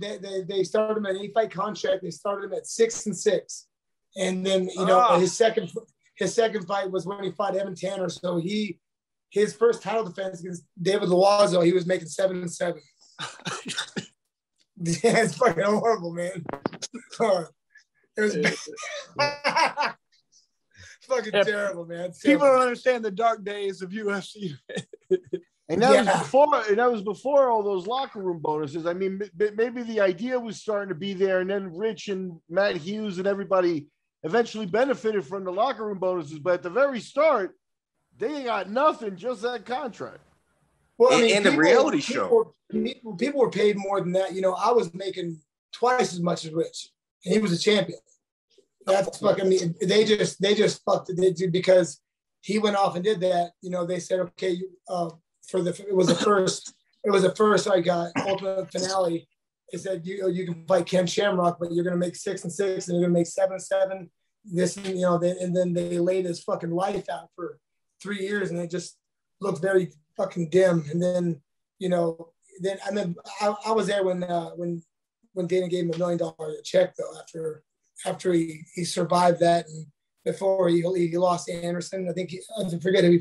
No, it was before he fought Anderson and lost. It was the last fight on his contract was Anderson Silva on that 8-fight contract, like that murderous brutal contract. And let's also kind of really frame it. None of it was pay-per-view. It was all UFC fight nights in foreign countries. So he was getting like double taxed and no pay-per-view points. Yep. Yeah, so that's really called what it is. He made 10 times more in the UFC when he wasn't the champion. Man. After Anderson Silva, that's for sure. They did the right thing, but it's just, man, he spent 3 years. He's living on ramen noodles. It doesn't make sense not to play ball with them, really. I mean, because when you don't, look what happens. You know what I mean? It doesn't end well typically. It's tough. Yeah. You can go your own route and stand your ground, but it's a rough route, brother. Yeah, Chris is right. Chris, I remember I asked Chris, well, I'm like, dude, why are you still being a fireman, man? because and Chris is like, fucking imagine hanging out with your best friends every fucking day, man. I'm not losing this job, and then Chris is making money, you know. I mean, but so like guys like me, you know, making like in the UFC, you know, I think I fought Chris. I think I made like 8-8, something like that, you know, something shit, you know. But then that money would carry you off, and then I get offered to fight, you know, like Rob Kimmons, that guy, and then they would say sure, but if you lose, you're out, you know. I mean, and I was ranked like number 9 6 in the world or something like that, and then, you know, fighting for, you know, shitbird money, you know. It wasn't good. It was bad. It was bad times. It wasn't good. It was bleak. So they bring you back. You fight Mike Swick. It's a quick fight. You lose by guillotine in the first round. That's one of the losses on your record that really surprised me. I thought you were just going to run through Mike. I mean, I never want to take a win away from somebody. Like I was getting married to my wife right after that, and I had a good training camp, all that stuff. And then I remember I called Lisa. I was in the shitter, and I was like, my wife hears them. She's watching pay-per-view, and she's like, Joe, you're about to come out. I'm like, yeah, fucking. I just wasn't feeling it. Didn't want. I mean, I was honestly running through my mind how I'm going to lose this fight. You know, not how I'm going to win this fight. I mean, how I can get the fuck out of here. You know, I mean, it's horrible. I mean, it's one of the things that plagues me right to this day. When I lay in bed, I think about this stuff, you know, and yeah, I mean, I knew I was going to lose by guillotine before that fight even started. Really? Yeah, and I'm not taking anything away from Mike, but you look like when I fought Kendall Grove the second time, I put my head on Kendall's right side. He kept hitting me. I put it on, and I'm like, fucking take the guillotine, and I put it on the other side, and he finally took it. And yeah, I'm embarrassed. I've never even said this to anybody. I'm embarrassed. I mean, thank God I finally got over that. But yeah, I mean, it was just because, I mean, things were bad leading up to a fight. You know, I mean, I think I was away from Lisa, and I wanted to get married. I mean, it was, and Billy Rush was kind of a toxic person to be around, you know, at the end of things. And yeah, for the Mike Swick fight, it wasn't good. You know, it was just, and I'm not sure why you would need Billy Rush at that point. Wasn't that fight at 185? Yeah. So you're going back up a weight class. Yeah. Well, because fighting 170 was killer. I mean, I went back up. It wasn't. Like Billy. Like when I first met Billy, he's the one who introduced me to Jeremy, to Rich, to people. You know, so I kind of, you know, like he almost fucking like he was almost like a, you know, it wasn't a cult, but he would talk to me like, you know, because when I was younger, I was very impressionable. You know, people could, you know, tell me the sky was fucking brown, and I would believe him, you know, especially if I had a lot of respect for you. But yeah, it was, you know, he wasn't somebody I needed in my career, but I kept him around. They follow up with that fight with a main event bout overseas on a military base against Diego Sanchez. Oh, it was in San Diego. Was it in San Diego? It was on a military base, so am I correct? Yeah, it was in Miramar. It was the first fight for the troops, yeah. Okay. And this is another weigh-in I needed to see. I couldn't find it, man. Like, I really wish those weigh-ins, those old weigh-ins were on the Fight Pass, because Diego's nuts, and, you know, you're not too far away. We confrontational. There was a shoving match, you know, because he had hit on my wife. Again, we're the main event. Usually in the main event, you have amenities, but we're on a military base, so they have like a Motel 6 on the base, so that's where we fucking stayed. And he didn't know Lisa was my wife, and he had hit on her. And I mean, I've known Diego for a long time. He's a nice guy. You know, he gets himself worked up for fights, but you know, there was, you know, I knew he was terrified for that fight. I don't know. I could just see it in his eyes, and I wasn't sure. I mean, he ends up fucking, like, we trade hooks, and I ended up breaking his nose and his orbital, and I stumble back, and he just runs through and doesn't even mean to knee me in the head, but he does. And I remember watching. I wake up and I see his feet walking away. I'm going, oh no, I've been knocked out. I'm like, oh, you shitting me? Because I felt great for that fight. I'm thinking I'm gonna knock this motherfucker out. I think I said something like the Titanic captain said, like God himself couldn't take this shit. I said something really fucking cocky. And then my stand-up is so fucking far beyond his, and then he fucking knocks me out. And then but my suspicions were right, because years later, Greg Jackson was a coach on a Bellator show, and he told me that Diego was terrified. And I was like, fuck, why? Well, he was 18-0 at the time, and yeah, he hadn't really faced competition of your caliber. It was a big step up for him. Yeah, and I look at the video, and that's because I've only time I've ever been put to sleep like that, and it's not a fun thing seeing your head get bounced off the fucking floor, but because after he knees me, he kind of falls back into the cage holding his eye, and blood's run down his nose, and I'm just thinking, like, fucking one day late, $1 short again. If I didn't stumble back, I would have pieced him up, but that's where the cookie crumbles, and then after that fight, they offered me Anderson Silva, and I was like, fuck you, that's it, I'm out. Now, Diego's a guy from that Arizona down there area. He probably knew you from as you guys were coming up. He probably knew you. He didn't do Rage in the Cage though. He was a King of the Cage guy, right? Yeah, I knew Diego for probably 10 years before that. Yeah, I mean, fuck, I don't know. Yeah, maybe I think I met Diego in 2002. Okay. Wow. Yeah. So you were representing New Era Sports Training at the time. I couldn't find anything on them. Well, that's because Chris knows about that. There was this guy named Todd Jost who stole about $300,000 from me, and well, this guy, me and Edwin, we started a gym down there, and I paid for everything, and then this guy, like how I met this guy is he said he owned the biggest construction company in Arizona. And then he wanted to sponsor me. I'm like, okay, great. So then he said he was going to pay me to be in my corner against Jason Von Flue. That didn't happen. He was in my corner, but he didn't pay me. And then we started a gym. And then I don't know how, but someone that works for him became my manager. And if you look at my sponsors when I fought Diego, the print on them was about an inch big. So nobody paid me. Nobody fucking paid me.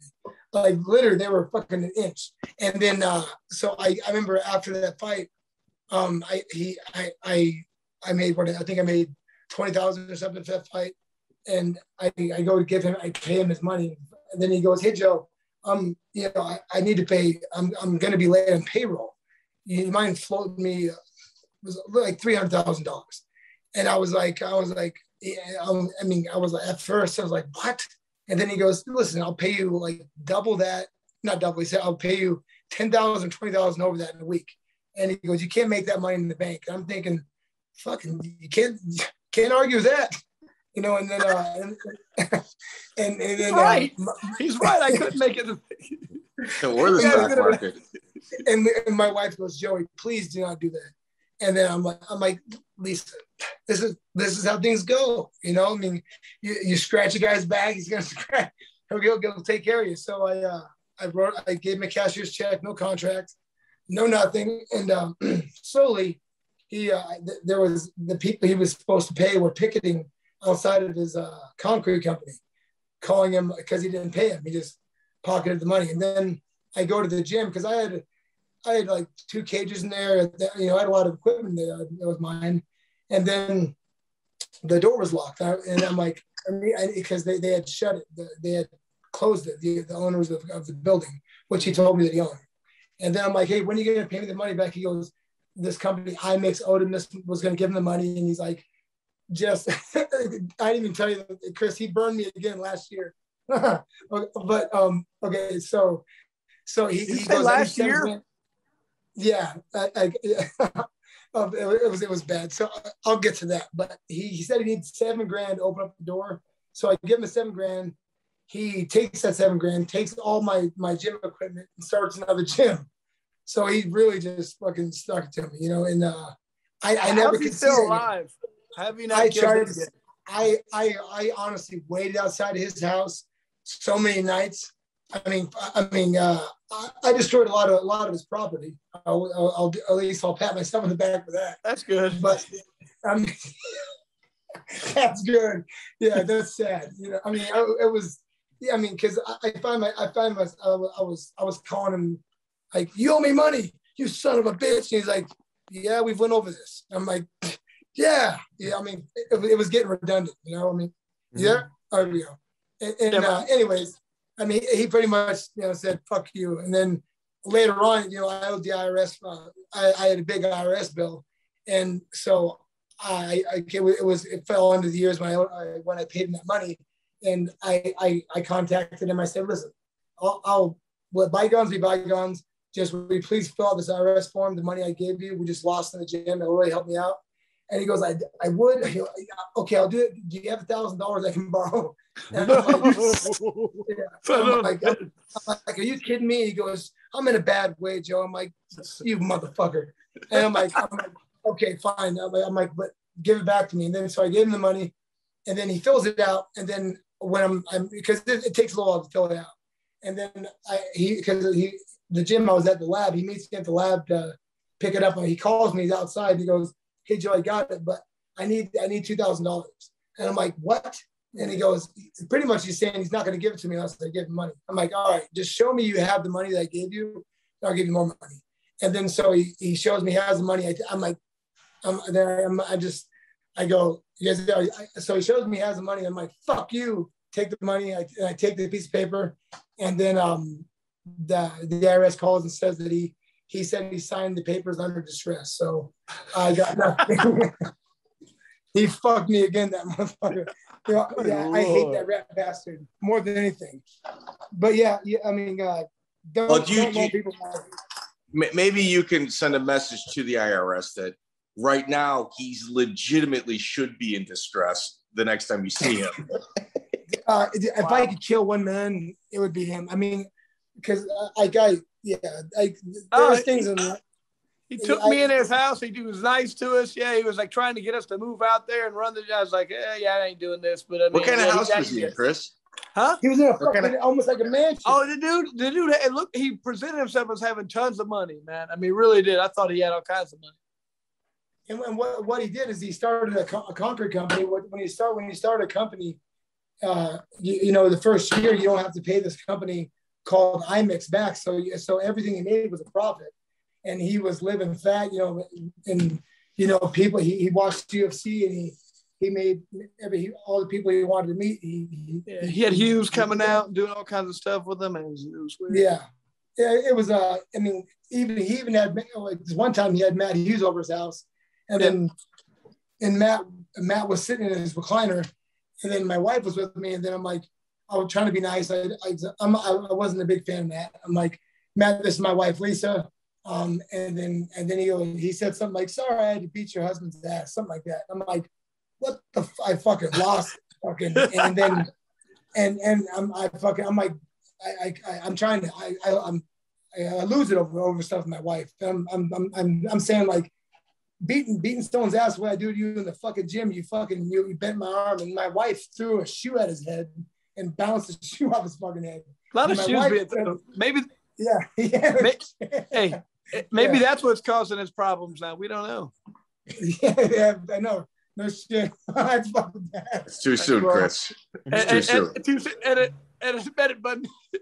So, Joe, you seem to be, and Miguel, watch this segue. I did, but please take note of this. You seem to attract issues outside of the ring as much as you do inside the ring. If you have no fucking idea. Well, actually, I have a slight idea, which leads me to the reason why your fight with Paulo Thiago was canceled. Yeah. Fuck yeah. What did you hear about that? I don't know, man. I don't know anything about it. did you speak to a little white guy that speaks Portuguese? Did you hear something from him? I may have. Yeah. I tried to attack him. Yeah, well, he said some fucking out. He said some fucked up thing. Well, like he because it was I was gonna fight Paul Thiago for my title in the for WC when the UFC bought it, and he was Paul Thiago was tough. And I would have whooped his fucking ass. In hindsight now, because I would have just ground and pounded him. But he said something disrespectful like like Paul Thiago ripped my fucking arms off and beat me with them. And I jumped up the table and I said some fucking, I did some things that probably in hindsight maybe not get that fight. Yeah, you're right. Touche. Joe, you got a two-piece out of that. It was canceled because of that. And that's like the reason they say it was canceled. Well, no, they say the reason is because you shot yourself, even though it was canceled like the day before you shot yourself. Oh, I thought you were talking about Paul Filio. Okay, Paul Thiago. Okay, yeah, that's how I shot myself in the head. Yeah, okay, yeah, I shot myself in the head. I did do that. Okay, and I was what fucking my friend Benson fucking he did it to me. He almost killed me, that motherfucker. I just got a brand new gun and still I'm a big gun enthusiast, and I wasn't like people were like saying, "Oh, this is the same gun Joe did." Because when I woke my wife up, I said I was cleaning my gun.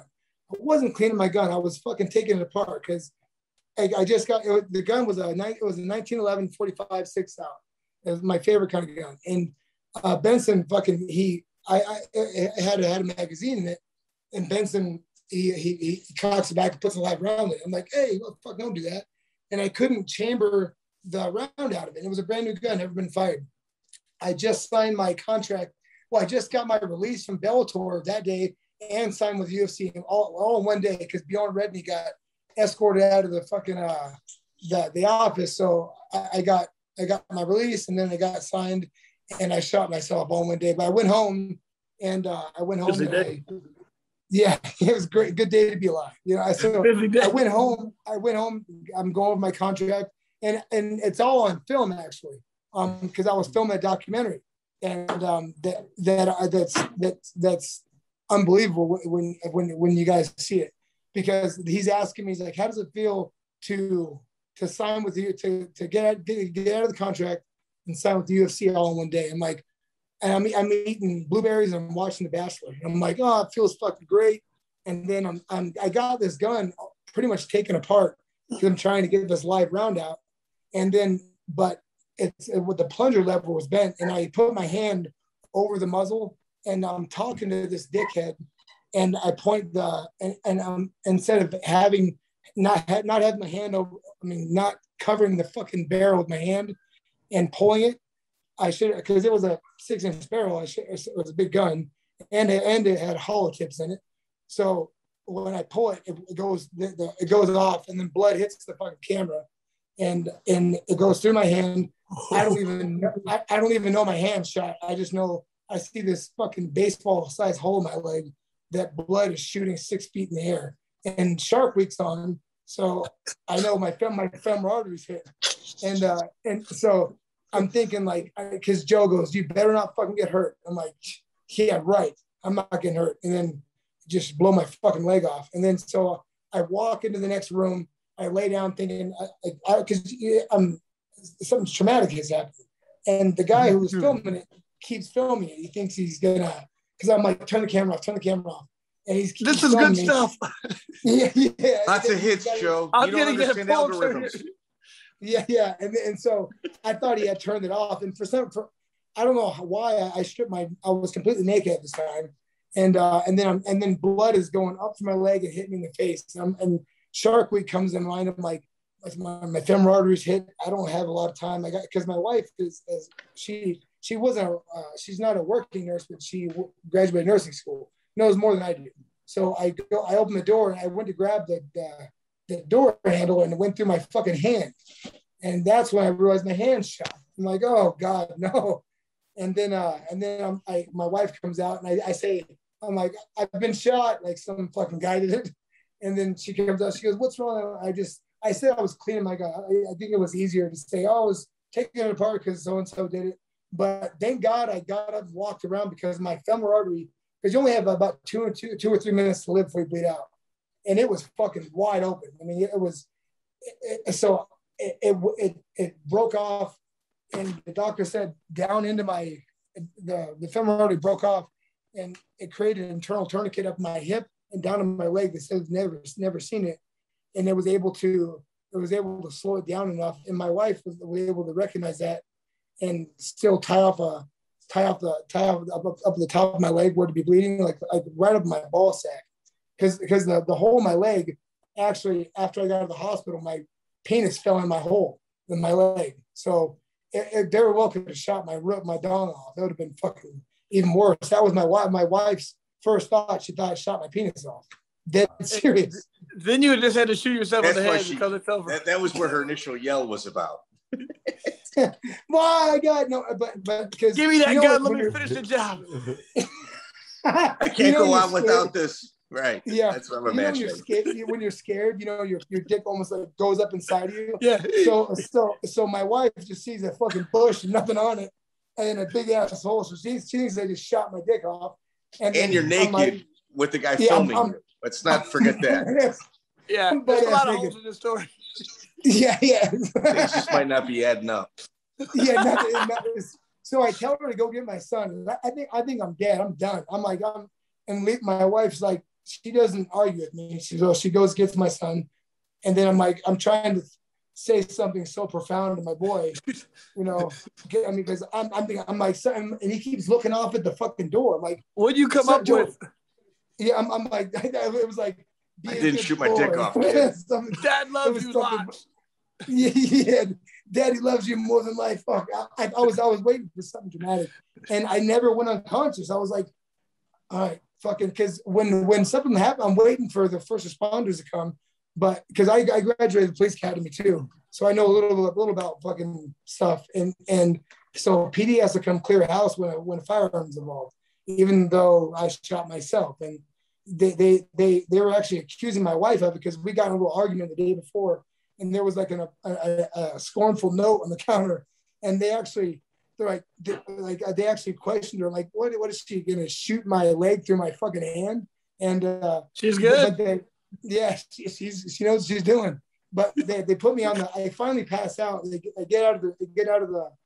take me out of my house. There's cameras everywhere. Fucking, I didn't realize I was that big of a deal in Arizona. And fucking, but then they get me to a park. I pass out on the helicopter, and then if I would have shot myself the day before, it would have been a 20-minute helicopter ride to St. Joe's, which I would have died. I wouldn't have lived. And the day I shot myself, this hospital called West Valley turned level 1 trauma where they could take care of me, which was a 5-minute helicopter ride. And I was their first trauma patient, and that was the only reason I survived, thank God. And because I was their first trauma patient, they wanted me to, because the news was all trying to get a story. And then my hand doctor, who's done every hand surgery on me since then, they wanted to do, like a press conference about the new hospital, and all my medical bills would have been a wash. And the UFC said, no, can't do that. So I'm like, fucking dicks. So yeah, I would have done it anyway. If they just stopped filming, sorry. Yeah. Yeah. They wanted me to wheel out like in a, and I mean, I was so deathly afraid that they were gonna, fucking, because Joe has been very cruel to me in the past, and he was very cruel to me because my wife calls him and says Joey shot himself, and he goes, fuck. That's what he said. Not like, is he okay? What happened? Fuck. That's what he said. And I swear to God, I'm like, you fucking asshole. You know what the horrible thing is? He's got the easiest job in the world. You dangle that UFC carrot over people's head. They jump through hoops to take fights that they should never do. Man, try putting on fights where you're paying a guy 300 to fight another kill. That's hard. That's real matchmaking, not giving a guy the best contract in the world. Who couldn't do that job, man? Yeah, it's a lot easier than a local grind. That's for sure. We used to call people from because there's this like Joe Stevens used to have this trick where he could call people from other people's numbers. So he would call people from Joe Silva's number and be like, "You made it to the UFC," and they'd be like, "Oh God," and they'd be so happy. And then, wow. And then Joe would call him back like, "Who the fuck's this? How'd you get this number?" it was fucked up.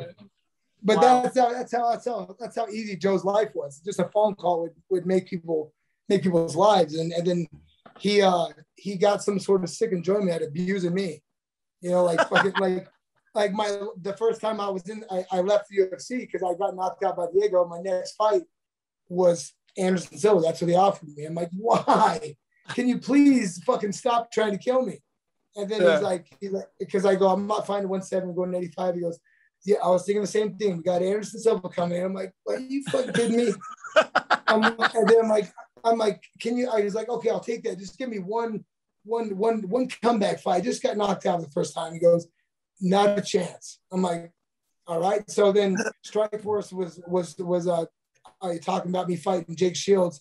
So I asked for my release and they gave it to me, and which was good and bad. But you know, and Joe said like it took me about 3 times to ask. He's like, hey, fine, fuck you, you got it. You know, but yeah, I think that's one of the first times people ask for a release. But who was managing you at this time? Again, I had a manager. I think Ken Pavia, fucking crook. I think that I know Chris knows him. Chris was managed by the same guy. But yeah, but again, I would pick up the phone when I shouldn't, you know. But it was yeah. Ken Pavia is another fucking snake in the grass. Again, I created a lot of problems for myself that wasn't needed. Would you care to expand on that statement? Oh God, about my manager? Oh, Pavia. Oh God, damn it! I mean, he would steal from me. I think when I the first red flag was when I signed with Strikeforce. My signing bonus went directly to him, and then and when I talked to Scott Coker, he's like, you know, we normally don't give signing bonuses to guys, but you know, we felt it was appropriate. My signing bonus, what the fuck is that? And then I go to Ken. I'm like, Ken, he's talking about some signing bonus. He goes, he's talking some nonsense. I'm like, okay, makes sense. Oh, I believe you. Yeah, and because I'm at the Playboy, and he goes, look at you, Joe. You're at the main event, the Playboy Mansion. I'm like, yeah, can't argue those facts. Here I am. You know? I was jealous about that one.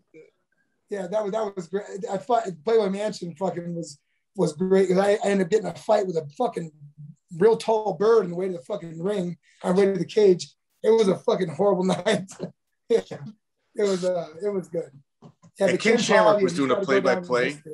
Joe, Ken Shamrock's doing a play-by-play for your fight, and they stick a Playboy bunny in there, and he's, you know, I'm the legend, Frank Shamrock, and you know he's referring to himself as the legend, and it's almost like an awkward first date. It might be the greatest commentary for a fight ever. Was that one when I fought Kazuo Masaki? Because I fought the first one I fought Eugene Jackson. It was Eugene Jackson. For sure, it was Eugene Jackson. I think that was Frank Shamrock. It was Frank. If I said Ken, I apologize. Frank. Oh, he refers himself as the legend, and he's on a first date with this chick, and you know these fights are just kind of getting in the way of him working his way to her pants. Yeah, I was doing some really cool shit in the ring, which was not even getting fucking acknowledged. I start him with the left hand, right hook, and like he's wobbling, and then he's like, you know, this sport's really spiritual. I'm like, what the fuck's going on? I got watching this after the fight, and then he comes into the cage after the fight, going, Joe, I really saw your spirit come out in the fight. And I'm like, I'm thinking like, thanks for noticing, man. I appreciate that. Are you talking to me? I was really feeling good about myself after the fight. I'm like, you piece of shit. You didn't even watch the fucking fight. You know, I was upset. Yeah, he was on a first date. He was 100% on a first date. I even told Miguel, I go, Miguel, you got to watch this fight, dude. Frank Shamrock's on a date with the chick. He's trying to bang her. And Joe Riggs just happens to be getting in the way of fighting, of his action. I think she said something like, blondes have more fun. And he goes, Yeah, they do. I'm like, you fucking dick. Yeah, I brought that up to him years later. Yeah, not years later, probably months later, but yeah. I was actually at that fight live. Oh, were you? Yeah. There were a couple. I did the matchmaking for Bodog for about half the fights on that show. So yeah, I think we were wearing Bodog gloves. I think. Yeah. So that first it was like a co-promotion. All right, so we're hitting like the marker where we got to kind of try to speed it up a little bit. So why don't we talk about your Ben Saunders fight? It was your first fight back after shooting yourself in the hand. Yeah. It's a crazy turn of events. I mean, we're continuing down the same path, just in the fight. Yeah. So I fight Ben Saunders. I just make it. My hand. I should never be able to fight again. I fight again. I'm wanting any. I don't care if I lose. I'm to the point where I don't have those same things I had in early UFCs. I just wanted a fucking. I didn't want an anticlimactic ending. I don't care if I fucking got knocked out. I just wanted something. And then I pick him up and he kind of holds onto the fence, and then I go to turn him to the side and I just slam my fucking neck right on the ground. I think I break my neck. And then I couldn't move my entire right side of my body. I'm just like flop my hand tapping out. I almost scared to death. And then all it was, I mean, I herniated a disc and it was a stinger, but it was fucking mortifying nonetheless. You know, it was like a minute in. So yeah, I signed with the UFC, shoot myself, and then hurt myself again. So was it I thought it was a pre-existing injury. That's what it appeared to me. No, it wasn't. No. Really? Nope. Brand fucking new. Saunders is a weird guy too, because like you're a shorter, stocky guy. He was real tall. So yeah, I picked him up by the fucking like right under the ass, and his feet were like 3 inches off the ground. and his arms were over the cage, and he was like, he didn't like hold the cage, but he held the top of the cage with his elbow, and it didn't allow me to turn his feet in the air, which you know, I mean, I don't think he did it intentionally, but that's what, you know, made me fucking jam my head right on the ground. But yeah, it sucked. And then he was, because he just won by Gogo Plata before, Omoplata before that. And he was like, anybody could see I was on my way to getting his arm in Omoplata. I'm like, fucking you dick. Rub salt in my eye. I mean, it just got worse after that. Yeah. What was Joe like? What was Silva like after that? Oh, he was there waiting with open arms to rub fucking dirt. He couldn't wait. He was always under the ice when it broke. He could not wait. Like he comes in and he congratulates Ben. He comes over to me. He said something like, "You did it again." I'm like, "Oh God!" Looking up like a fucking guy that just fell out of his wheelchair. Like, help! Like he just. I think he got his fucking. He got some sort of sexual gratification out of abuse. You know, I think he did. Miguel. So about 6 months ago, the hashtag Joe Silva, obviously the UFC matchmaker, it was trending, and it was like a whole bunch of people shitting on him with their experiences. Yeah, it was about less than a year ago. We might have to start a file on Joe Silva with some of these guys. That's what I'm thinking. I guarantee I would have it very fucking. I would have it hard to believe that you could find anybody that he fucking didn't take, that he took a bigger shit on than me. I've heard stories that he's been like, he came off a little brash, but he fucking straight said, you know, fuck you. I came up to me, whispered in my fucking ear, you know, in the cage after the fight. I mean, pretty fucking painful things, you know, things that are hard to get over. You know, when you're at your fucking weakest, he's there. Feelings. Hey, yeah, that's about the most vulnerable time ever. When you just lose a fight and your whole world is crumbling in front of you. It's like the things you just gave the last 3 months to every day in and day out, gone. And then like anything somebody says is going to be offensive. And then he comes and says, "You didn't try hard enough, Chris." Like, yeah, I'm going to kill you, dude. I mean, Chris, but before we fought, he comes up because I guess the undercard was bad, and because he was going to put Dennis Hallman and Jorge on, but he chose to put us on to open up the main card. And then he comes. I guarantee he didn't talk to you. he comes into my locker room and he goes, "You better fucking fight your ass off or you're fucking gone." I'm like, "Oh my God." Before your fight? This is right before me. I was going out to fight Chris. I'm like, "Oh no, God, no." And then after the fight, I was like, "I'm so sorry." And he's like, "You're all right. It's all right." I'm like, "Fucking okay." Like I'm like fucking an abused fucking boy. I mean, was that good, Joe? Terrible. Was that good enough for you, Joe? Yeah, it didn't matter what happened. That's wild. Yeah, That's it's the kind of thing where, you know, here's Joe Riggs. He describes, he himself tells you he sometimes has anxiety, you know, before a fight. As a matchmaker, if you know that, I feel like your job should be like to make everything perfect for this guy. So that he's in there giving his best performance, not to fuck with him. So I don't know. What do I know? Hey man, I'm telling you, Miguel, it's different. Like, you guys actually have to do hard matchmaking, you know, like find these guys at the right place and do something. They don't have to do. I mean, they have the easiest job. It's like they got everything. You can say whatever. Everybody wants to be there no matter what. Being a one step below the UFC is much more difficult than I think. I mean, yeah. I just was at a fight yesterday where there's 2 pro fights at a card. I had a few of my fighters on there where the matchmaker was just like, "Oh God, fuck, I'm so sorry." You know, I mean, he doesn't go in his fucking little petticoat suit on in after the fight, shaking hands and abusing people. He doesn't do that stuff, you know. But you know, do you think he's putting on a show for Dana? I think in my case, I think I was the butt end of the joke.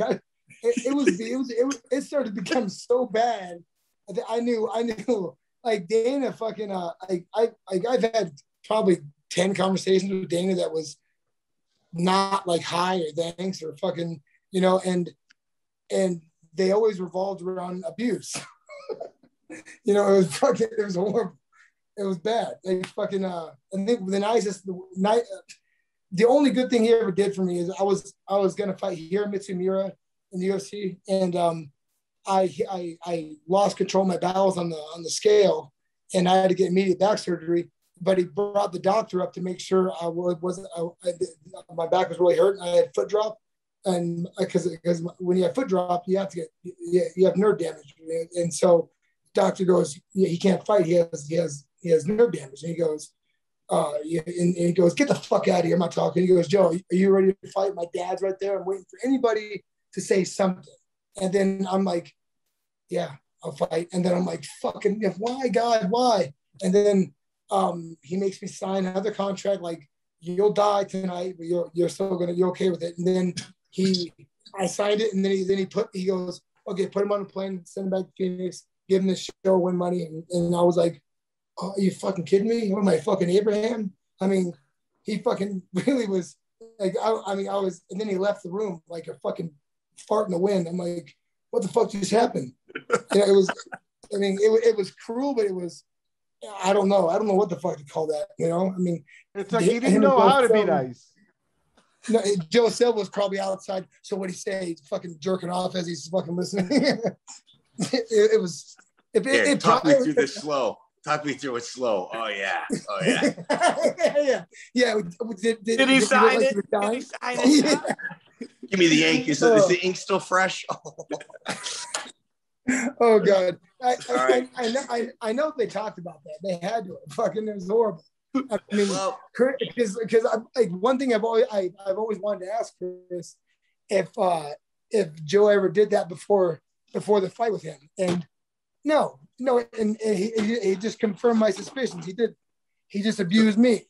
So Joe, when we clip these things out, it's usually within 30 listens because we've got like a real hardcore followers. We don't have a huge audience. Dude, please like, share, subscribe. There you go, Chris. I dropped it in.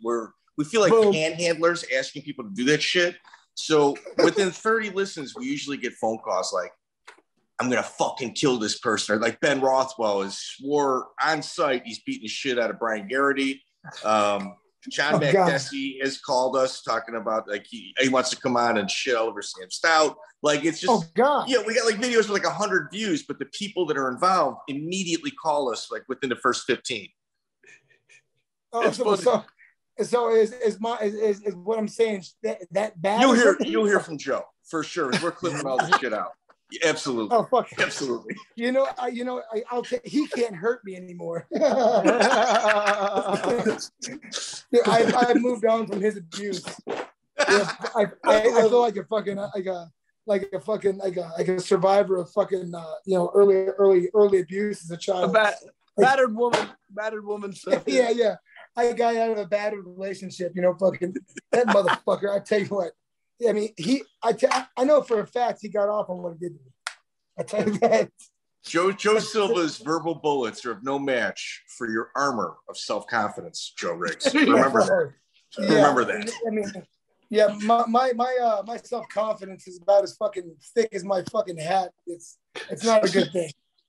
All right, so they put you against Patrick Cote, UFC 186 in Montreal. We're gonna fast forward that fight, and your next bout, don't fast forward that fight because I fucking got robbed in that fight. But hither and thither, it doesn't matter. Go ahead. All right, so then we get to Ron Stallings, and UFC 191. You're back in 185 pounds. Another great day. And you're coming in as a plus 170 underdog. He's a minus 220 favorite, and he's a big, giant athlete.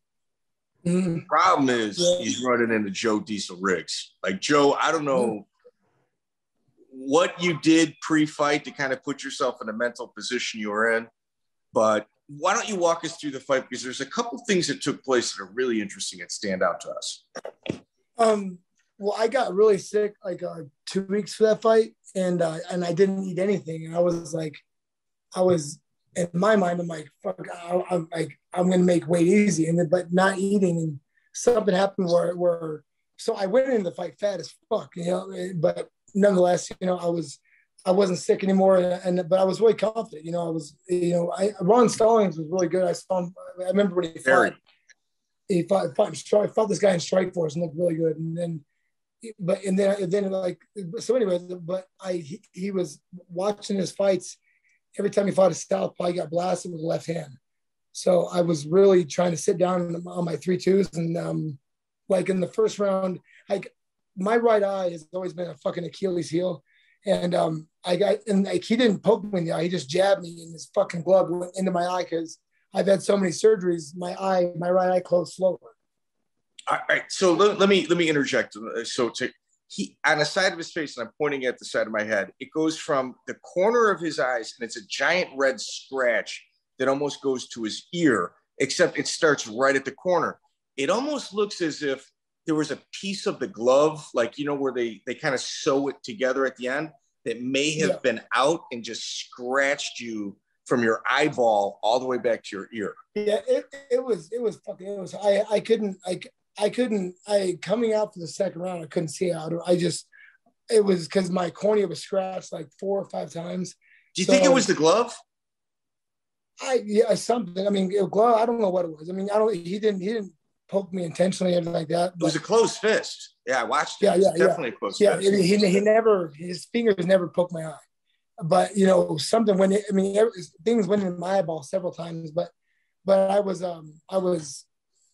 but coming out, so it was like stinging every time I would open my eyes. So I was trying to make sure that when I did throw a punch, it was hard. So I sat down to 3-2. He went limp. I thought he was fucking out. He woke up and hit the ground, and then I just started fucking hammering him, just ground and pound. Like Josh Rosenthal, fucking somebody that one of the refs was like, move, you gotta move, because I'm just blasting away in his face. And then he up kicks me, which doesn't do anything to my eye.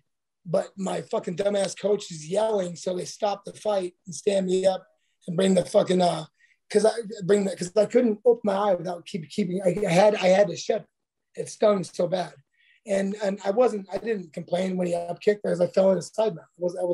The fight was gonna be over, and then when they stopped it, I was mad because it was going to give him a chance to rest and regain him being hurt. And then the doctor kept wanting me I could see perfectly out of one eye, but he's like, he kept covering this eye and then making me open it, which was if you ever had something in your eye, it's hard to open it. You can't, and so I couldn't see out of it. And then John Crouch, my coach, we've always had a thing where if something like that happened, if he was holding up a 3, he would tap my back 3 times, and he just wasn't tapping. So I said, "You're not holding anything up one time."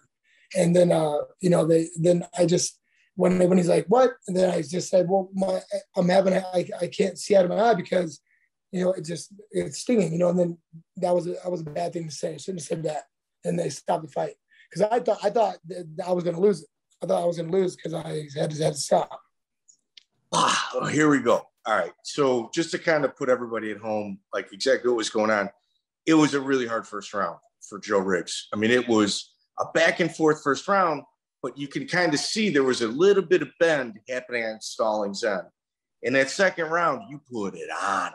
Like you put it on him, except you saw the scratch on your eye. And in the corner, you're telling your coach, John Crouch, I'm having issues seeing. And Crouch tells like the athletic commission, yeah, he's fine. Don't worry about it. So when you start the next round, you're on borrowed time. And like a seasoned veteran with almost 60 fights at this time does, is you go in, you blast them, you drop them, you're about to finish them. And as you're working your top game, Ron comes up with an up kick that really wasn't that violent, but the referee. No, it didn't hit me. I don't.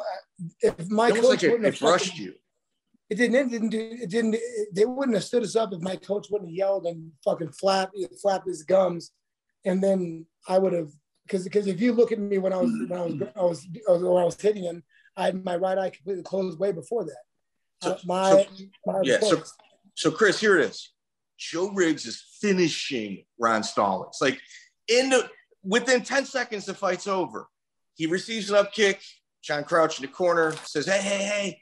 The referee stops it to give the guy who's about to finish the fight a break to recover from the up kick, which really didn't affect him. And the only person getting stronger is a guy that's much bigger than Joe Riggs. So he was way bigger than me. He had like 20 pounds on him. So Joe Riggs does the hard part, gets the work done, and he's about to finish. They give the guy that committed a foul the break, who needed the break the most. Yeah, not good. But you did the right thing. It was a seasoned veteran move on your end, getting out of there when you did. Well, I mean, I wanted to keep fighting. I didn't want the fight to end like that because I thought, just because nothing ever goes my way, I thought I was gonna. Joe Silva was going to come in and say, "You lose, Joe." So I thought so we've overturned the athletic commission. We're taking it from you. I didn't want anything to happen. Anything to fucking jeopardize. I just wanted to keep fighting. And, did you need surgery after that? No, on your eye? Not surgery, but what I did need is that what they did is they put what the fuck was they put this glue in my eye. Then they had to stitch my eye closed for like 2 weeks. Ugh. So it wasn't quite surgery, but it was hell. All right, so we've seen you bounce from many different gyms. I shouldn't say many, but a handful of gyms.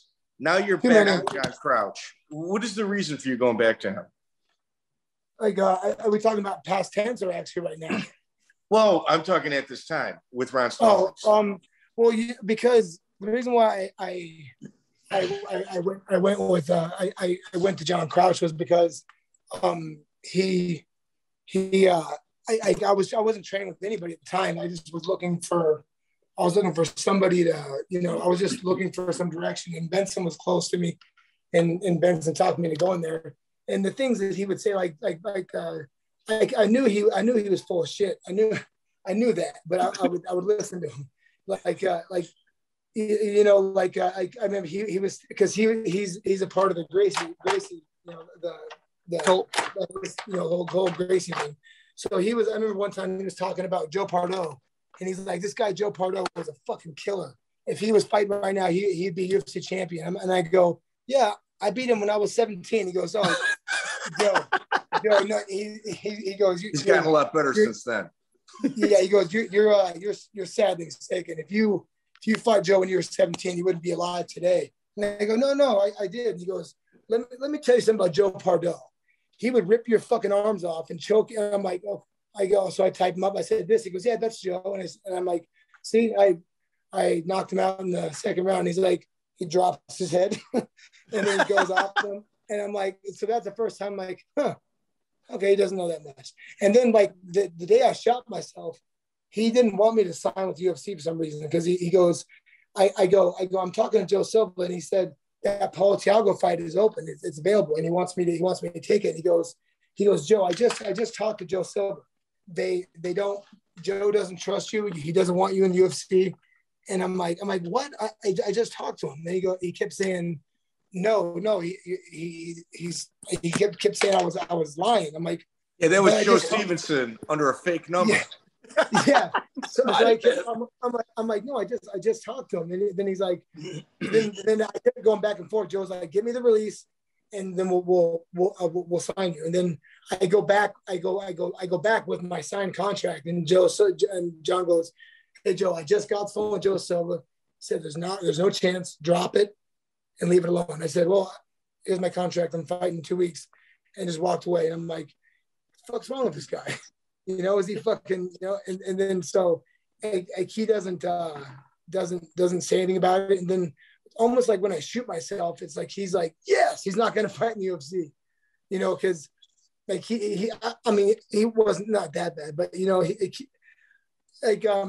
like Benson, there were some things that were leading up to this. Benson made a comment saying, Joe has forgotten more about the sport than me and John know put together. And John got Benson Henderson. Yeah.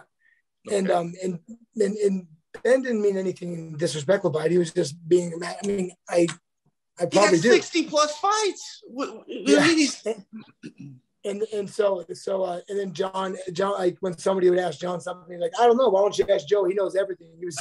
He was really upset by it. And then like was he jealous? Like, pretty much. Yeah, I mean, I don't know what it was, but that upset him. But I remember when I was fighting Patrick Cote. I remember I was in the ring.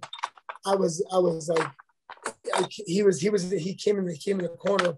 He was in my corner. He comes in there. I kick him out. He was like, because he's trying to tell me, like, I'm not gonna fucking listen to you. You never fought in your life. Get the fuck out of here. I mean, I told him that in the first round. So Ben came in the second round, and then because like he won the first round, I won the second, and then going to the third, like I took him down. I had full mount, I had his back, and then the whole third round was on the ground, and then I was on top of it. I had the top position 4 minutes and 10 seconds, and they gave him the fight. And then Joe Silva, when I was like, he comes in the ring and he chastised me again. And but I'll never this off track, but I was walking to the ring when I was fighting Cote. Everybody's booing the fuck out of me. And then this little kid, this man's holding up the baby, and I go, you turn left to go to the octagon. I kind of go right to go touch his baby's hand. This man pulls his baby away, spits in my face, and I'm like, oh, fucking go back. This guy's been sucking on this loogie since fucking Tuesday.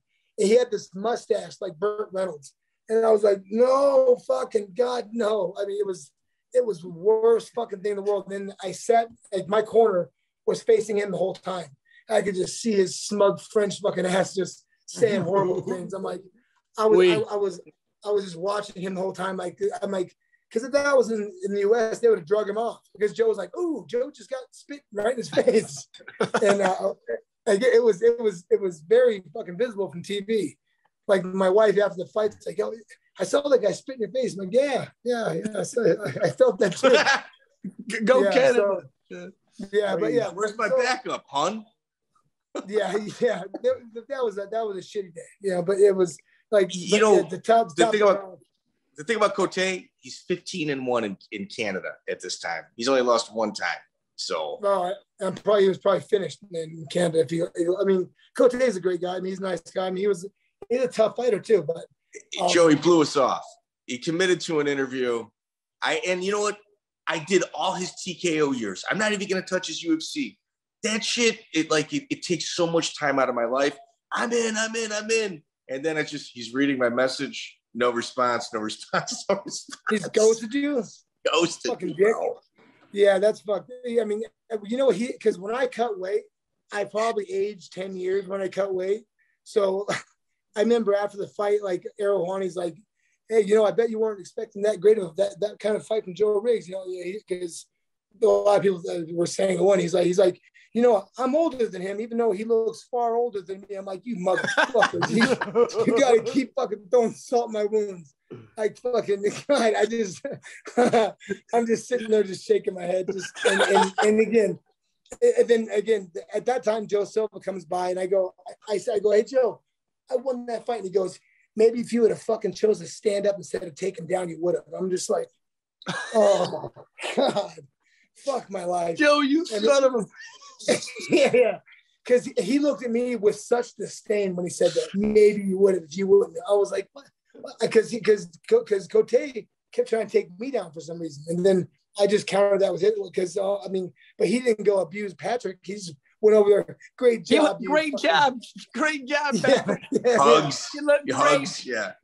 Oh yeah, that's exactly what he did. He actually hugged him in the middle of interview, and then Patrick locks eyes with me when he's in the middle of the word old. He looks so much older. I'm like, fuck you. You know, that hurts. It hurts my heart. You know, it was just a conglomerate of abuse that night. So, Joe, have you ever thought about like getting involved with the psilocybin studies in regards to CTE? What do you mean?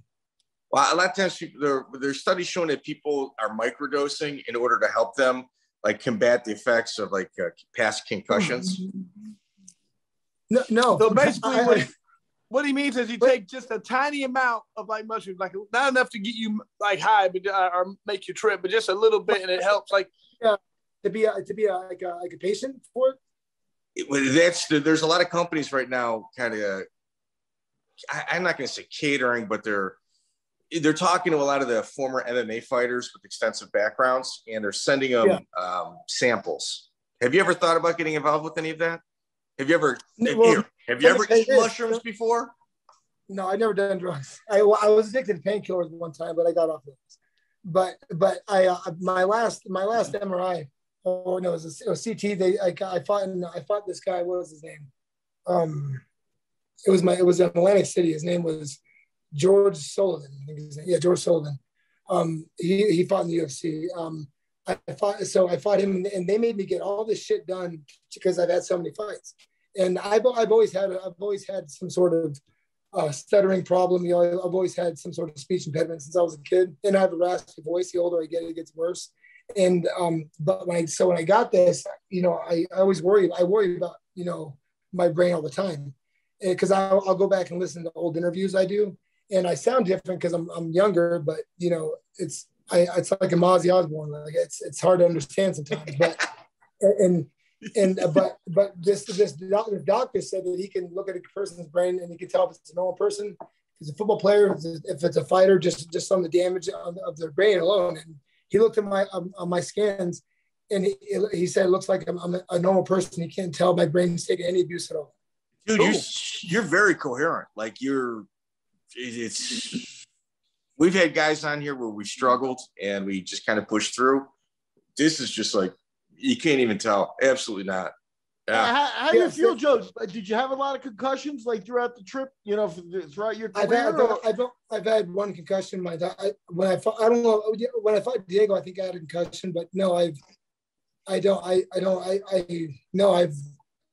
even know if I had one then, because I didn't go to the doctor to get diagnosed. But no, I've been lucky. I've been you know, GSP told me a long time ago, you know, like the way to fight, you know, like to avoid wars, because I would get in wars a lot when I was younger.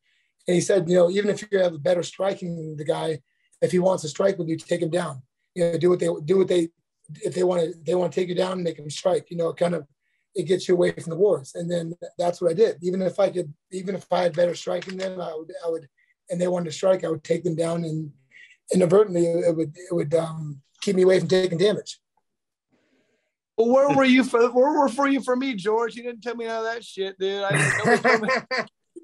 Who was your favorite referee? I thought you were just supposed to stand in front of people and punch. Yeah. Joe, do you have a favorite referee? Oh, John by far.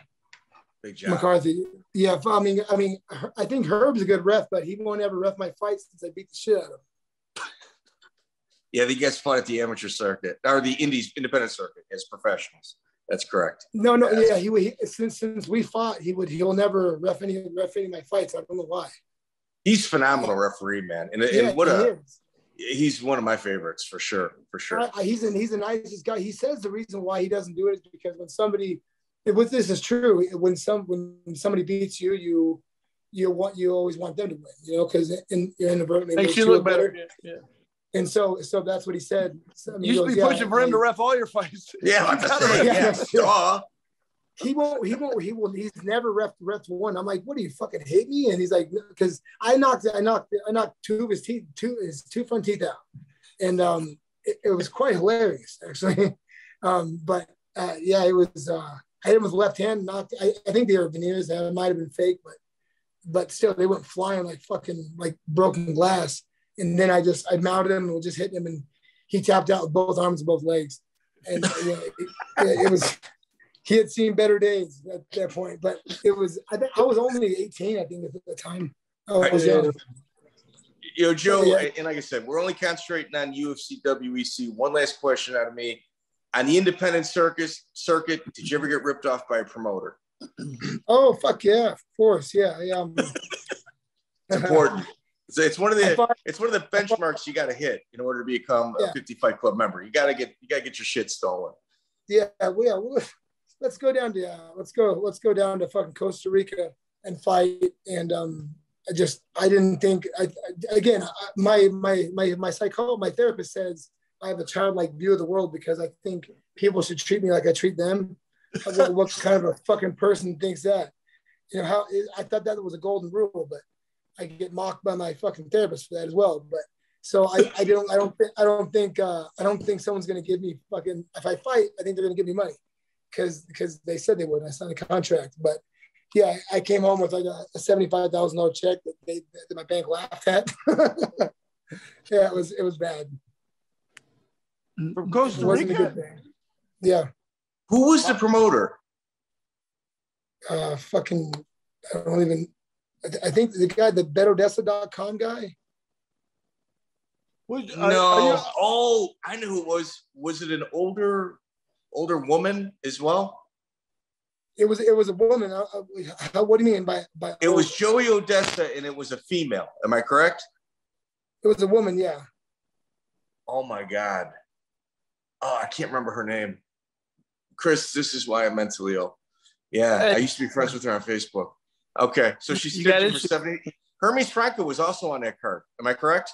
Did she live in Vegas and have like go ahead, Joe. No, that whole fight, Trevor Prangley was on that card, but come on, Miguel. There was two people on that card, but there's only on one site that fight it was only on because there's a couple fights that's on. I don't think it's on Shooter. I think it's on Tapology. I'm not sure, but yeah, it was in between. I think it was like 2009. Yeah, but I've had it happen more than once though.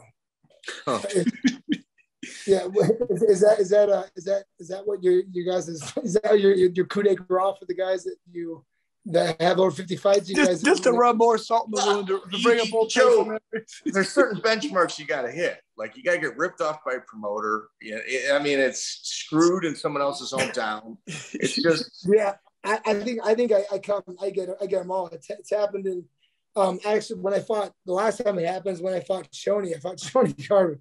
It was just a few years ago. I got ripped off in Canada. I mean, it was. And at Medicine Hat show. Yeah. You took it last minute. No, Shoney took it last minute. Yes, I was gonna fight Dennis Hallman, and then Dennis Hallman pulled out when he was there, and then Shoney. Why? Shoney. I don't know. I have no idea.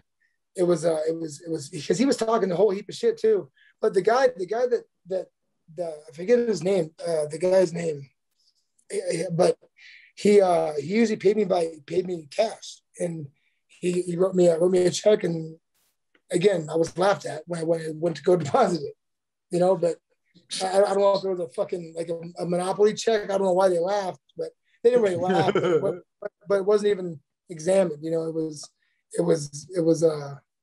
what the fuck is that guy's name? You know what I'm talking about? It's the Medicine Hat fights. You know the guy's name? You know what, Joe? We did a deep dive with Shoney Carter, and we're trying to figure out what part of his career to do. And I actually watched that fight because I was interested. I knew Dennis Hallman pulled off, but I wasn't sure why. Yeah, no, I don't. He did like 3 or 4 events. That was it. Great cards, like legitimately really good cards. I fought who the hell did I fight? I fought Cody McKenzie on one other card, I think. Yeah, that was bad.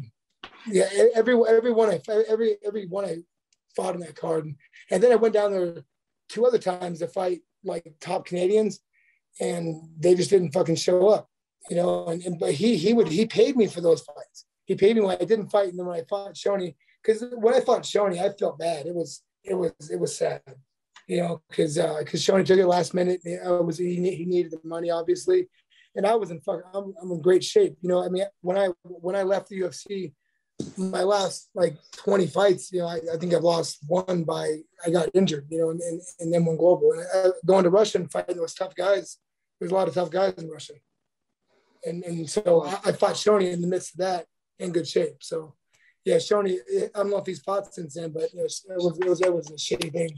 And if he didn't pay me, he didn't pay Shoney, so that's fucked up.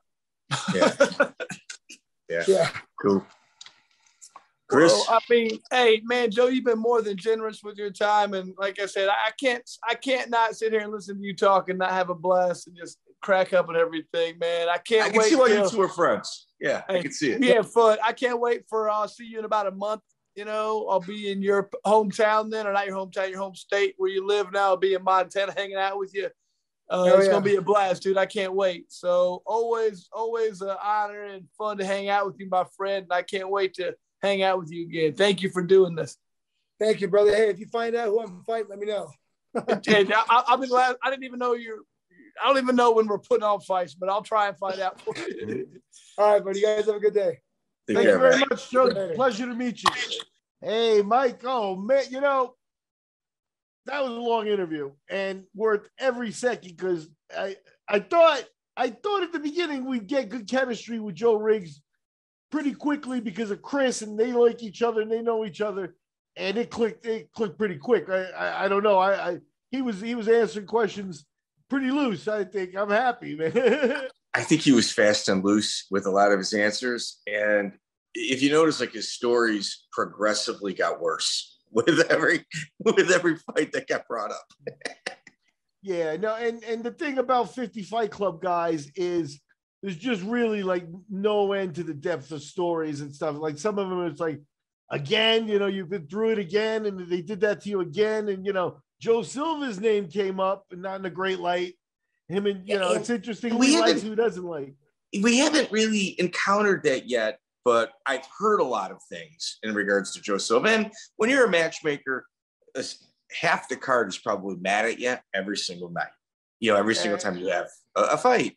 But I think that might be a reoccurring theme. If you go to our YouTube page, maybe we'll kind of put a little set aside in regards to Joe Silva stories, because I have a feeling that section is going to be filling up. Hey, you know, he was the UFC's matchmaker, you know, from at almost the start of the Zuffa years, you know. And the thing about it is he really was the person managing and handling a roster that eventually became a 600-man roster. So it's nuts. That's nuts. That no matter, you know, how much you know or don't know about fighting or anything like that, just administratively what he had to handle, you're going to piss some people off. So, yeah, no, for sure.